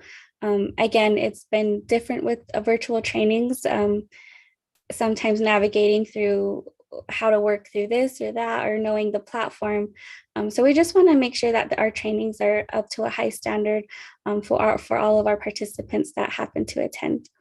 And then in addition to that, if you do complete the quarterly evaluation, you can also enter to win one of 3 $50 gift cards as a small incentive to say thank you and give our appreciation and gratitude for you taking the time to complete our quarterly evaluations. And then I will go to the next slide. So some of our website overview. If you go to nmpreventionworkforce.org, this is the first page that you'll see. You can see in the top right-hand corner, we have the home, policies, about, training registration, information. Once you do create an account, you'll have this login area, and you will be able to access the trainings, not access the trainings, but you'll be able to see all the trainings that you have registered for. You can also cancel your registration online, so you don't have to message me. However, that is also an option as well. We have our subscription down here below if you would like to see some of the different training announcements that we have once they are available. And that is mainly the focus of our homepage. There's also some quick links for core team members, information, and other information as well. And then, so this portion, if you click on our training registration on the website, you will see a whole list just like this one right here that has our writing and exceptional grant application training listing. This one has passed, but all of our trainings are listed. As you can see, there's a training date and time, the end date, as well as a council registration date, how much the training will cost. And as Tone had mentioned, core team members, these trainings are free for you all. And then it also gives the category of the level of the type of training. So intermediate, beginning, advanced, and whether it is live web-based or online self-paced. We also have the facilitator name, the continuing education hours that the training will hold, and then a little bit of information about the sessions. As you can see towards the left-hand corner, live web-based from February 10th to 11th, just as an example, from 9 a.m. to 12 p.m. each day. So if you click on, again, if you click on that training registration link up here at the top, you will see a list of all of our trainings that are being offered at the time. If you click on the policies link, you can find all of the policies that I went over, as well as them in much more detail as well. So everything that I just talked about is also listed on our training our website as well. And then last but not least, our contacts. So our mailing address is Kamama Consulting, PO Box 371, Placitas, New Mexico 87043. I have the email address for registration and payment support. This is the email that goes to me. So if anyone has any questions or needs additional information about anything I just talked about, you can please send your email to kamamaconsulting@gmail.com, and I can help support you with any of the questions that you may have. And then, of course, our online training technical support is with ta.nmpreventionworkforce@gmail.com. That is Noah and Shannon, who work alongside with us. So they provide the technical support for all of our online self-paced trainings. But any of the live web-based trainings, payment, registration, anything like that, I will be the one to help support you with those. But that is all for my presentation today. And I did my best to keep it within the 15 minutes. So any questions, I'm available. And thank you all.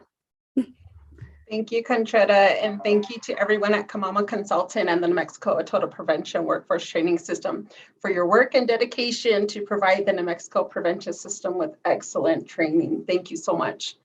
Does anybody have any questions? You're welcome to put them in the Q&A or put them in the chat. I'll pause. And if you may have questions later, please utilize the email address to reach out to Contretta, ask her questions. So at this time, we will take a break. Please take some time away from your computer, step outside, go look at the beautiful sky if you can see the sky. If it is available to you, and grab a snack. We will return at 11:15 promptly at 11:15. Thank you so much. Take a break, guys, ladies, everybody. See you soon. Just don't blow away.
1.5 minute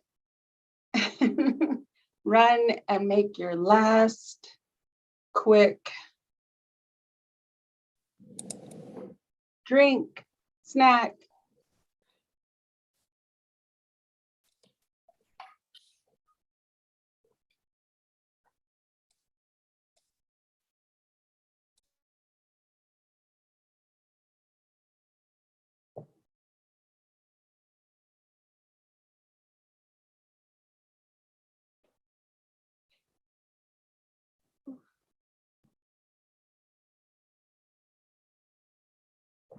$50 seconds, 50 seconds. Nice, welcome back, Joanna. So Joanna, I didn't have the coloring book out like I should have when I presented to tell you about it. So here is the coloring book you will receive. This is our Ricardo Cate coloring book. They unbiased, but they're gorgeous. So I'm excited to send this off to you. And this is a blank page so that whoever you give it to, they can draw, they'll be encouraged to draw their own cartoon. So I'm excited to get those out to folks. All right, so who wants another opportunity to get a coloring book? So welcome back, everyone. Before the break, we heard from Contretta and Warrior about what's coming up at the New Mexico Total Prevention Workforce Training System and some of the new policy changes, some of the updates going on. Before I introduce our next guest, I have another quick pop quiz for you. So get ready to type your responses into the chat. The first person to type the correct response in the chat will be awarded an OSAP coloring book. Are you ready? Are you ready? All right, here's the question. What does ATODA stand for? Go. Type it into the chat. Whoa, whoa. Oh my gosh, oh my gosh. Let me see. And the winner is Summer.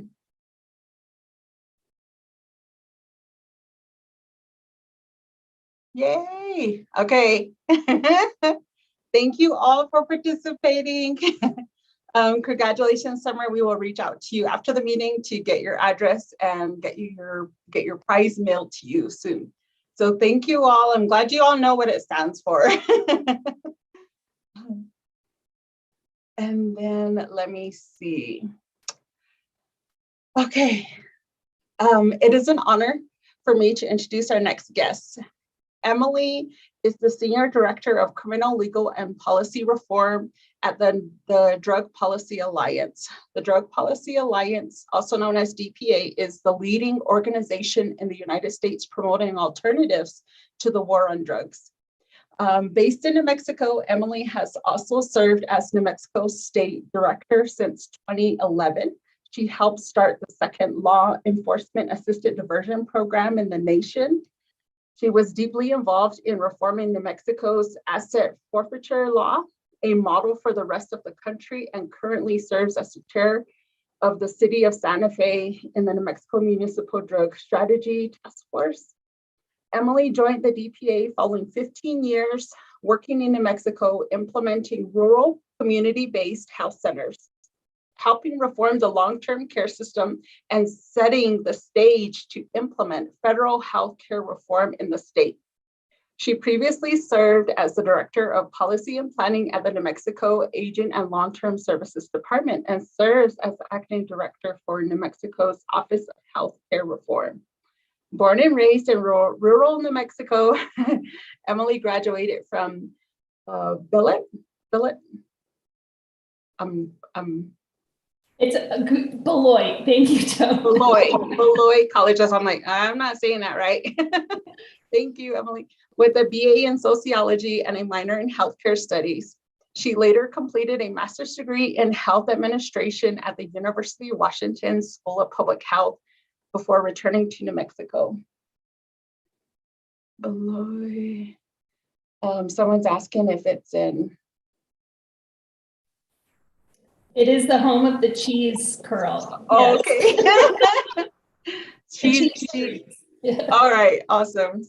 So Emily's expertise and views on drug policy issues have been featured by Rolling Stone, US News and World Report, ABC News, The Nation, Vice, Al Jazeera, Huffington Post, Denver Post, Filter Magazine, NMN Focus, Albuquerque Journal, and more. Emily is here today to talk with us about marijuana legalization in New Mexico. And I'm handing it over to you, Emily. Thank you. Thank you, Tone. Thanks for the introduction and the invitation to speak. I'm really excited to be here today. And yeah, I mean, most importantly, I'm excited to be working in my home state and on public health and drug policy. And so a little bit about, before I start the presentation, just about Drug Policy Alliance and my role right now as it relates to cannabis reform, because our work is really broad. It's not just around cannabis. It's really, as Tone mentioned, about thinking about alternatives to criminalization when it comes to drug use, chaotic drug use, and access to healthcare services instead of the criminal legal system. And so the reason that we have been advocating for the legalization of cannabis for decades and have been involved in many states' legalization efforts is to really build up a program that protects the public's health and also tries to repair some of the harm that prohibition has caused to people of color, low-income communities, because we know that those communities have borne the brunt of the drug war and at a greater extent than other communities have. And if we are going to legalize, we want to make sure that the industry is trying to repair some of those harms. In many states, we've advocated for cannabis revenue to go back into the communities that have been most harmed. In fact, just recently in Oregon, we worked on an initiative to decriminalize the possession of all drugs. So Oregon is now the first state to decriminalize possession of all drugs up to a certain amount. And instead, someone is then referred into the healthcare system. And in fact, how are we funding the healthcare system? Through cannabis revenue. So in Oregon, a portion of the cannabis revenue was reinvested back into a public health and healthcare system in order to wrap around those individuals who would otherwise be arrested for possession. So that's just an example of why we're involved in this issue. We've been involved in cannabis reform in New Mexico for a long time. So I'm going to start sharing my screen here. And Tony, if you would let me know, I have two screens, so I always worry that you won't be able to see it. I can see it. I'm going to start the slideshow. Does that work? Oh, great. Okay, excellent. Thank you. So as I mentioned, we've been involved in many states around the country. And I just wanted to share this map because I think it's pretty incredible to see how many states have some sort of access to cannabis, whether that's only a CBD low THC program, as you'll see in the lightest green, or just a medical program, or both adult use and medical use. So there are how many states here? 4 that don't have any access to any type of cannabis in our country. So that means, though, that we have to make sure that these laws and these programs are protecting our public's health, are protecting young people and children, and are built with social justice and equity at the center of it. And so some of the recent states that have passed laws have learned so much from some of those other states, New Mexico and New York and Virginia being the last 3 states to legalize. Actually, sorry, Connecticut was in there as well. And those laws and programs have come a long way since the early days of adult use in Washington and Colorado, for example. So we've learned a lot, and we hope that the program has been built to be responsive to the needs of our communities, but also to be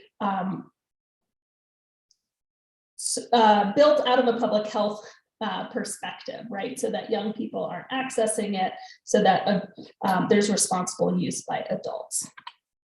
So few people realize that actually New Mexico has been leading in cannabis reform all the way back into the late 70s when we passed the Lynn Pearson Therapeutic Research Program, and that was access to medical cannabis for cancer patients. So New Mexico really was the first state to provide some sort of access. That program it ended after a while, and but it did open doors to other programs. In 2007, the Lynn and Aaron Compassionate Use Act was passed. That's our medical program. In 2019, cannabis was decriminalized for personal use. And then in 21, last spring, after the special session, the Cannabis Control Act was passed. So you'll see how much time has gone into reforming cannabis, and we have learned a lot. Again, just back to since 2007 with our medical program, some of those best practices, things to avoid, all of that was considered as we moved into the Cannabis Control Act. So right now it is legal to possess and to grow in New Mexico. That was when the bill became law this past summer. Possession and personal grow is legal. Now, I will share what the threshold for possession and personal grow is. So it doesn't mean that you can grow 100 plants and possess 2 pounds of cannabis, but that is legal under our current law. Adult use sales are going to start on April 1st. And I'm including a link to the Cannabis Control Division. That's the new division that was stood up to oversee this program in the New Mexico Regulation and Licensing Department. And one other sort of hat to put on is right now I serve as the chair for the Cannabis Regulatory Advisory Board. This is a appointed board to provide input to the rules and regulations that are being developed. And we have folks from all different disciplines and experience on that board, including from public health, environmental science, law enforcement, medical cannabis representation, water issues.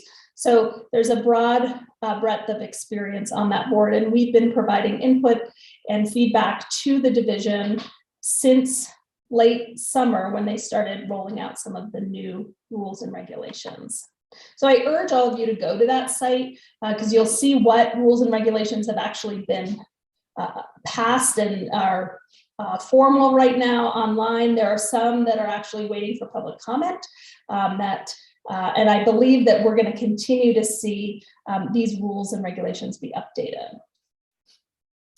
So the question, I'm just going to start with some of the basics in the law. What is the age and legal amount to possess? So just like alcohol, a person must be 21 years or older to possess, grow, and cultivate cannabis for recreational use. Adults 21 and older may purchase up to 2 ounces of cannabis. That's the flower. And we know that cannabis comes in different forms. And so 16 grams of extracts and 800 milligrams of edibles. This is at any given time they can go in and purchase. It allows for personal grow of not more than 6 mature plants and 6 immature plants. Now that's per adult in a household. If there are 2 adults in a household, each one can grow up to 6 mature and 6 immature. But if there are 3, it's capped at 6 mature and 6 immature. And it's also really important that all applicants for licensure, including controlling persons of applicants, have to be 21 years of age. And any employees of a commercial cannabis establishment must be 21 years of age prior to the start of sales. Just a little caveat there is that we have to remember that medical patients can be under 21 years of age. And so again, this is 21 years of age is just for the recreational adult use program, but minors can use cannabis if they are enrolled in the medical cannabis program and they have a caregiver that is of age. So as I mentioned, this new division was stood up in it's called the Cannabis Control Division, and it's in RLD. And so that's the group. They're building out their program. Was happy to see after this legislative session that they did receive a good amount of funding to be able to adequately regulate the program. And that's really important, right? We want to make sure they have the staff that are overseeing and managing and regulating so that we have the most successful adult use program in the country. And so they'll be staffing up, I think, over the next couple months and beyond to make sure they have enough folks on the ground to be able to do that regulatory duty. Local jurisdictions have some control as well. So for example, in local jurisdictions, they can enact reasonable zoning and land use and business licensing requirement. We've seen this happen over the last 6 months in many jurisdictions around the state. Some cities and counties are farther ahead than others. The other thing that they can do is prohibit what's called the supervised consumption area.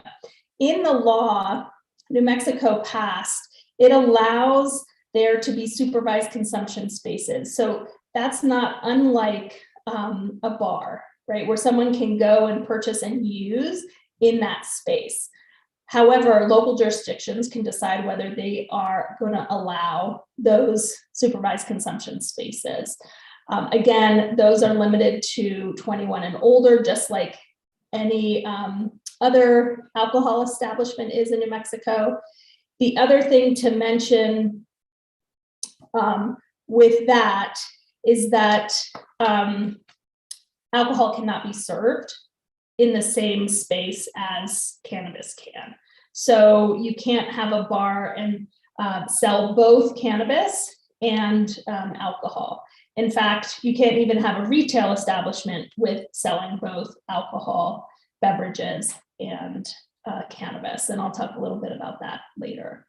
Local jurisdictions cannot prohibit sales and manufacturing, cultivation, or prohibit consumption of cannabis, or prohibit personal grow or transport or delivery of cannabis within their jurisdictions. This is different than a lot of states where they had opt-out, right? Where different counties could opt out of whether they allowed for sales and manufacturing and cultivation. New Mexico does not allow that opt-out.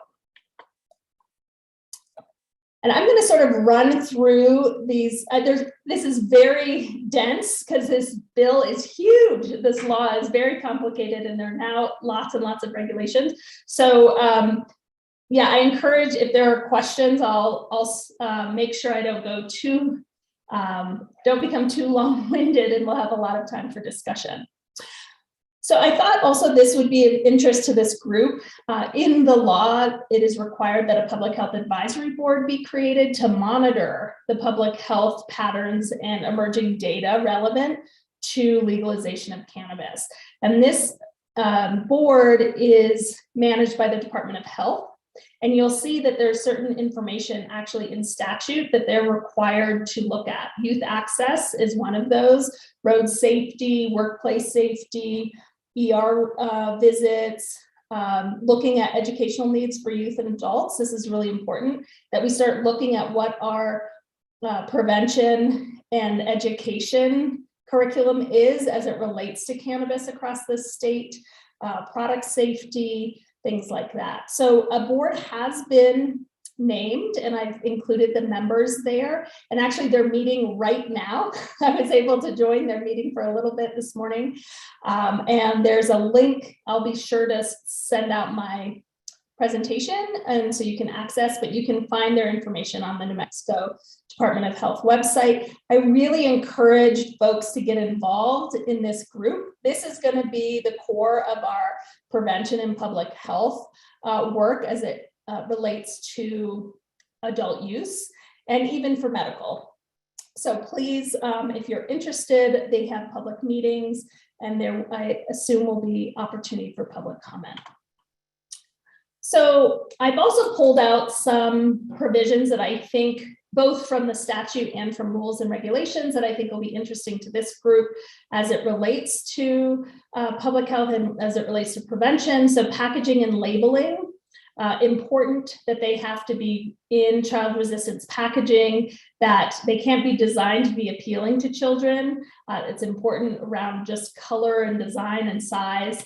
And it has to notify that it contains cannabis. Really important that, when we have these edibles, especially that are made to look like other types of candy or might be appealing to children, it's really important that there is some sort of packaging and labeling that makes sure that it says it has cannabis. Now, the child resistant packaging, I just want to note, is for finished product packaging. And what does that mean? It means that it doesn't apply to just cannabis flower. Because cannabis flower, if you just ingest it on its own, doesn't cause the effects that if it was to be smoked or in a form, an edible form or a tincture form. Now, I am going to say that as a member of the Cannabis Advisory Board, I actually voted or suggested that all products be in child resistant packaging. I am one to advocate that no matter if it's flour or anything else, it should be in child resistant packaging. I've been public about that and vocal about that. But at this point, the child resistant packaging is just for non-flour.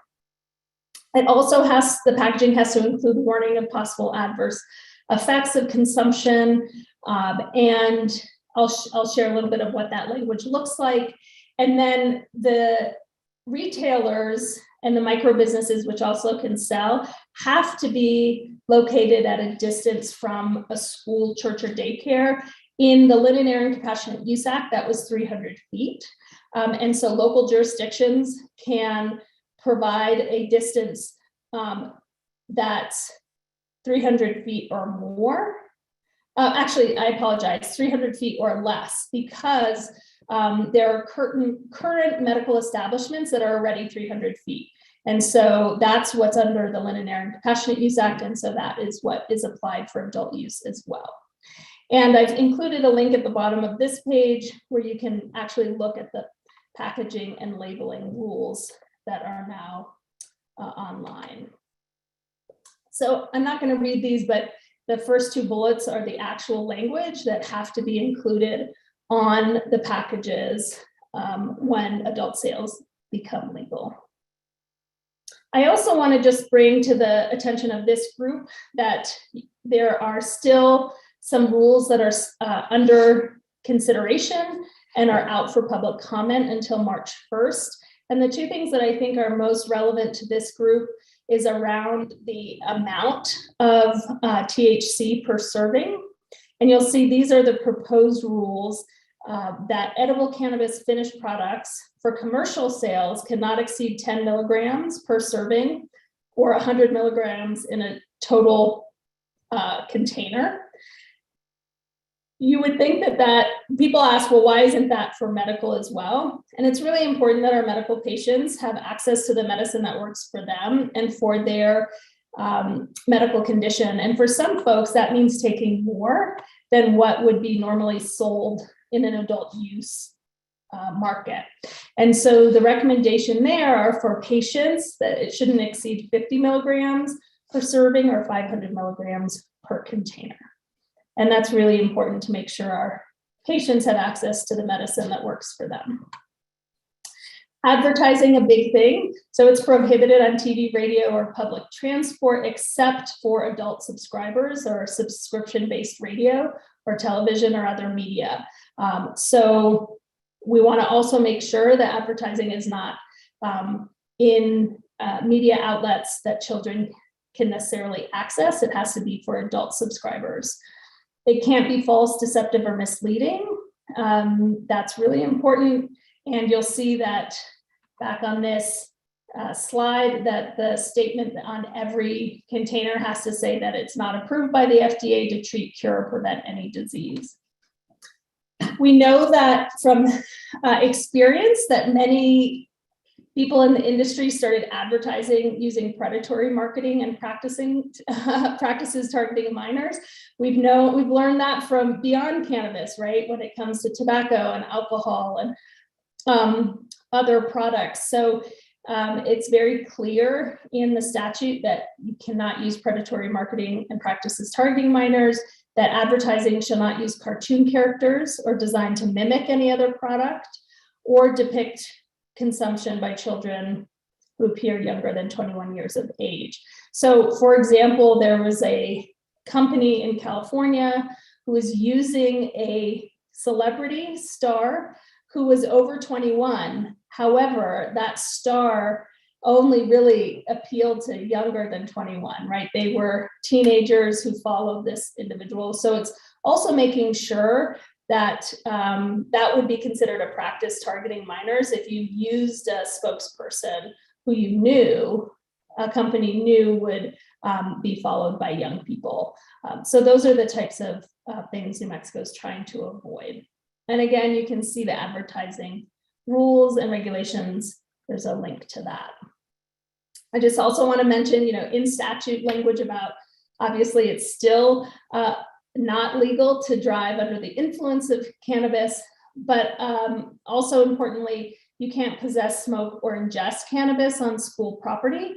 That except for, there are exceptions for the medical cannabis patients and caregivers, and that was written into law a few years ago to make sure that children who need cannabis for their medical conditions can access it at school and are not barred from school because of any limitations, legal limitations. And so that was changed a few years ago by our legislature.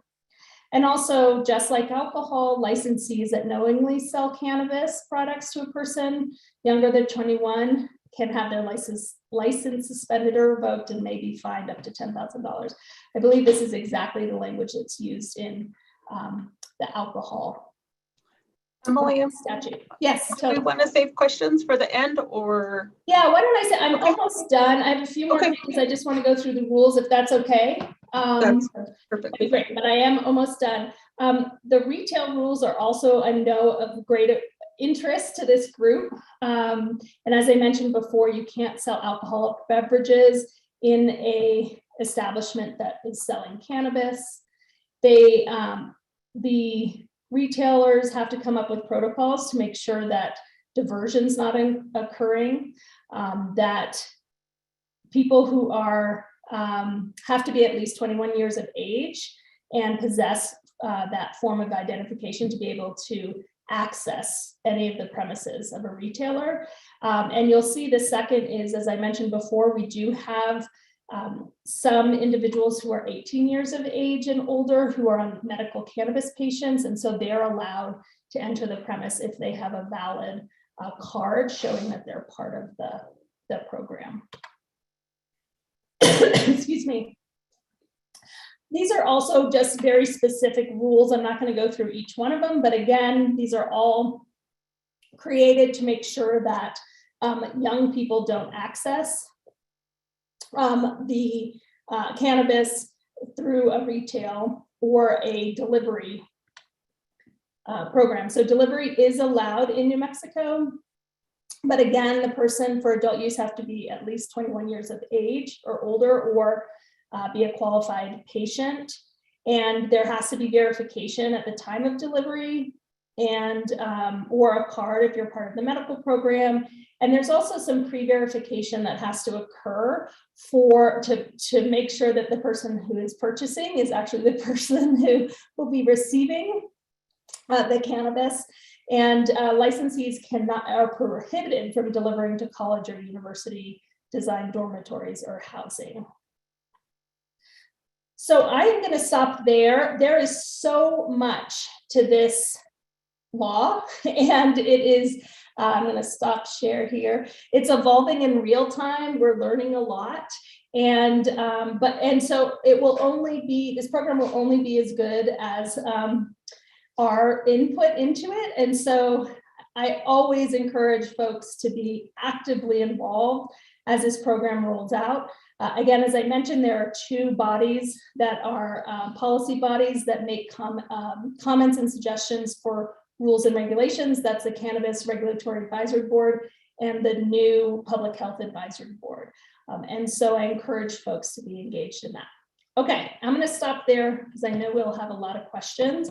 I don't know, Tone, how do you want to do this? Sure, I can point out a couple of things because I know there was you were talking about it at the tail end because someone asked about college campuses.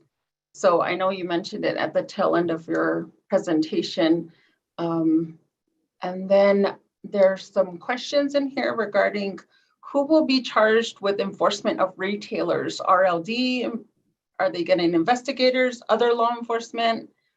Yes, so it will be, that's a great question. So the Cannabis Control Division is the division that has the regulatory responsibility of the program, and that is in Regulation and Licensing Department. So it'll be very much modeled and off of the alcohol division, but bureau. However, learning lessons from alcohol, I hope will be applied to cannabis, but yes, they will have a group of staff, just like the Alcohol Bureau, to be able to do that oversight. There was a question in regards to the issue for law enforcement is that it's hard to prove use of cannabis to charge someone. So, and I've heard that many times from many years ago that was always an issue. Yeah, it is. I mean, it's not like alcohol where we have a breathalyzer that actually shows impairment at that given time. So you can prove that someone has consumed cannabis, but it does not equate to impairment, that level of cannabis in the body, because it stays in our body for a much longer time, and impairment is a much shorter time compared to the amount of time that THC is identified.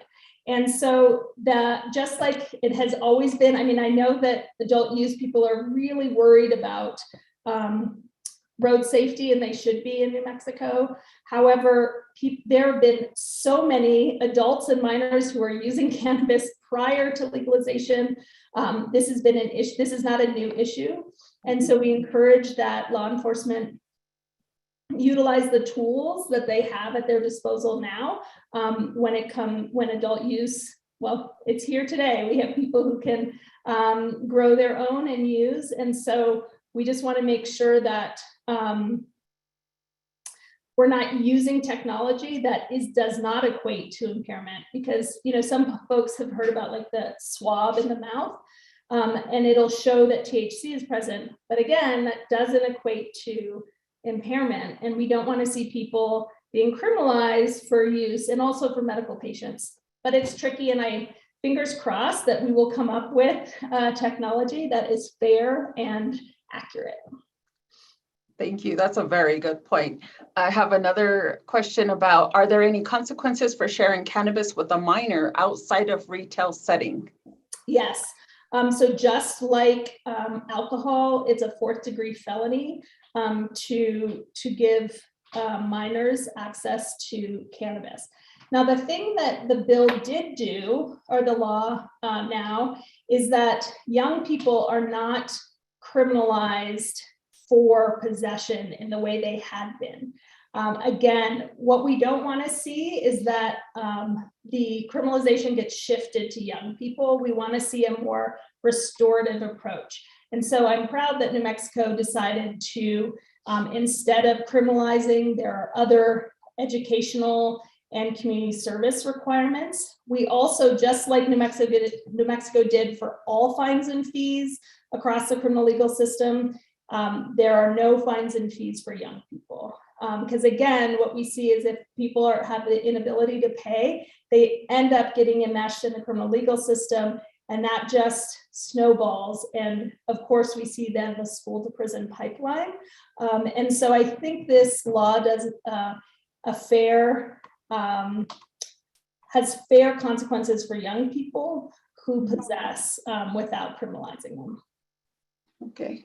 I have Melissa mentioned, she said you mentioned the importance of assuring that state governments are directing portions of tax revenues to reducing the harm done against disproportionately impacted communities of color. Can you provide some concrete examples of how New Mexico is taking this approach in statute or tax policy? Well, as I mentioned, unfortunately, New Mexico hasn't taken this approach yet. So 100% of the revenue generated through the state tax portion goes to our general fund. Local jurisdictions will also get a portion of tax funds. And I encourage local jurisdictions to put that money back into the community, whether that's in treatment, prevention, health education, housing supports, employment supports. Those are examples of ways that we can reinvest back into communities that have been most harmed and have been criminalized. Because we know that in New Mexico, there are so many people who have felonies on their records for possession of a tiny amount of heroin, for example, who then are shut out of any ability to participate in good housing and employment. It tears families apart. So we should be looking at how do we reinvest back into communities that have had consequences of being enmeshed in the criminal legal system. So I hope, and one of the things we do as an organization is advocate for those dollars to go back into community. In earlier versions of this legislation over many years, there were funds set up so that would go into prevention, treatment, housing, employment, etc. So, fingers crossed that we see so much revenue that we're able to reinvest those dollars. Yes. I do more questions. Can you speak to how DUIs for cannabis will be charged? For example, using smell or blood level? So it's the same as it's always been. Nothing changes because cannabis was made legal. It's still illegal to drive under the influence of cannabis. And so law enforcement, they have drug recognition experts that are able to do roadside tests to determine if someone's impaired. I will say that impairment is impairment, whether that is because you haven't slept the night before, because you're taking prescribed prescription, medication, whether it's an illicit substance or alcohol. We need to do a better job of making sure our roads are safe, but we have to do a better job of educating adults about safe use. So unfortunately, so many adults don't know how to responsibly use cannabis. We worry that on day one, people are going to be so excited they're going to go out and they're going to consume too much of an edible. And so as a state, we need to be educating our young people in fact-based education, reality-based education about what the harms are. But we also have to be educating adults on what responsible use is so they don't get into their vehicle. And what we're seeing is that it's typically, alcohol and cannabis don't mix well. And so when people are actually impaired, it's oftentimes polysubstance and not just cannabis alone. Yep. As Bernie mentioned, just don't get stoned and drive. And we have another great question here. Have the restrictions on working in the cannabis industry if someone has a prior drug conviction been addressed?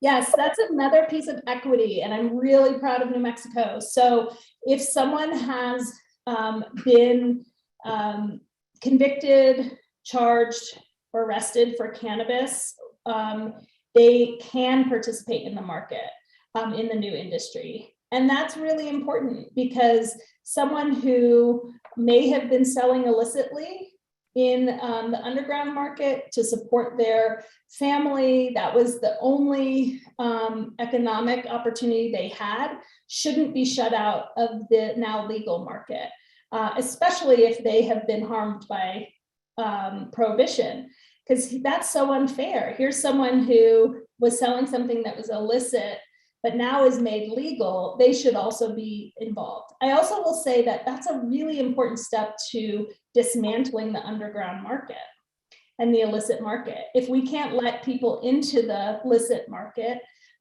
then those people may still continue to sell in the unregulated, unsafe marketplace. So let's shift people into a regulated, responsible space. Thank you for that. We have some more, let me see, another question regarding, is there guidance on, and I'm not, is there guidance on curriculums to educate youth on the harms of cannabis use? Yes, I'm going to do a shout out, and Bernie can also put in the chat what he thinks about this new curriculum. But the Drug Policy Alliance created a curriculum called Safety First. It's a free curriculum that anyone can use. It's designed for 9th and 10th graders. And it is really reality-based education, because we know that if we just use scare tactics and to young people, that's not going to change their behavior. And so young people, especially that age, really can handle the truth about drugs, right? So we should give them fact-based education about what happens when a drug is consumed, about some of the policy implications. This is a curriculum that is evidence-based. It's under evaluation in many districts, and actually the Santa Fe Public Schools is rolling out this curriculum in the coming year. And I think Bernie is being trained to be a trainer. So we hope it can get some traction in other parts of the state. And actually, I'm sorry, I was going to mention one other thing that I'm so disappointed about. In earlier versions of the bill that we advocated for, we required the Department of Education, the State Department, and PED to actually include more education of young people in the curriculum, because we know right now there's only a requirement, I think, for 10th grade for, like, I think they get a month of drug education. And so we wrote in the early versions of the legislation to actually expand that, so they're getting much more in-depth drug education. One of our providers is also sharing their concerns that they have heard that adults will have their children be in possession of more than they are allowed to grow, because their consequence is just 4 hours of a prevention program. Yeah, I mean, I hear that, and it's really hard, right? What consequences actually change behavior? Unfortunately, what we've seen is that criminalizing young people doesn't necessarily change their behavior at all. And so we're hoping that the 4 hours of education, some restorative justice, will actually have a better impact on behavior change than just fining them or enmeshing them in the juvenile system. Because again, data and research shows that when young people are engaged in the juvenile justice system at a young age, they're more likely to then be engaged in the adult criminal legal system. I have another wonderful question here. Is CCD planning to do any statewide education campaigns, making clear what isn't legal, and promoting responsible use practices, safe storage, start low, go slow, before April 1st? I don't have the answer to that question, which, as most people will probably gather, that means I don't think so. Again, this is where we see legislation be watered down and sometimes changed. There was funding set aside for the Department of Transportation and the Department of Health to do robust public health. I think that actually it's probably more of the responsibility of the Department of Health and other to do some of this education and outreach. So I don't have an answer to that question. I hope so. Thank you. Let's see. Oh, some programs are also asking, would it be possible to share your PowerPoint with their communities? Absolutely, I'd be happy to. I also have I'll send along sort of a 1-pager or 2-pager that shows what local communities should think about as they look at zoning and restrictions and change some of their local ordinances. Again, I would really encourage folks that are engaged at a local level, go and advocate that the revenue that comes back at a local level get reinvested back into prevention and education. I'm interested if you've heard anything in regards to tribal communities. Yes, so that's a really great question. Because some tribes have been very interested, tribes and pueblos, about engaging, and others it's not of interest. And so there was language, or there is language in the law that requires a intertribal state intertribal agreement to be drafted so that tribes, pueblos, and nations can engage in the industry in ways that uphold their sovereignty and also then are aligned with what the state program is. So I do know that that's under discussion between, I believe, RLD of the governor's office and the tribes. Wonderful, thank you. Oh, let me see. Any other questions? I'm trying to make sure I think this question is about the safety first curriculum.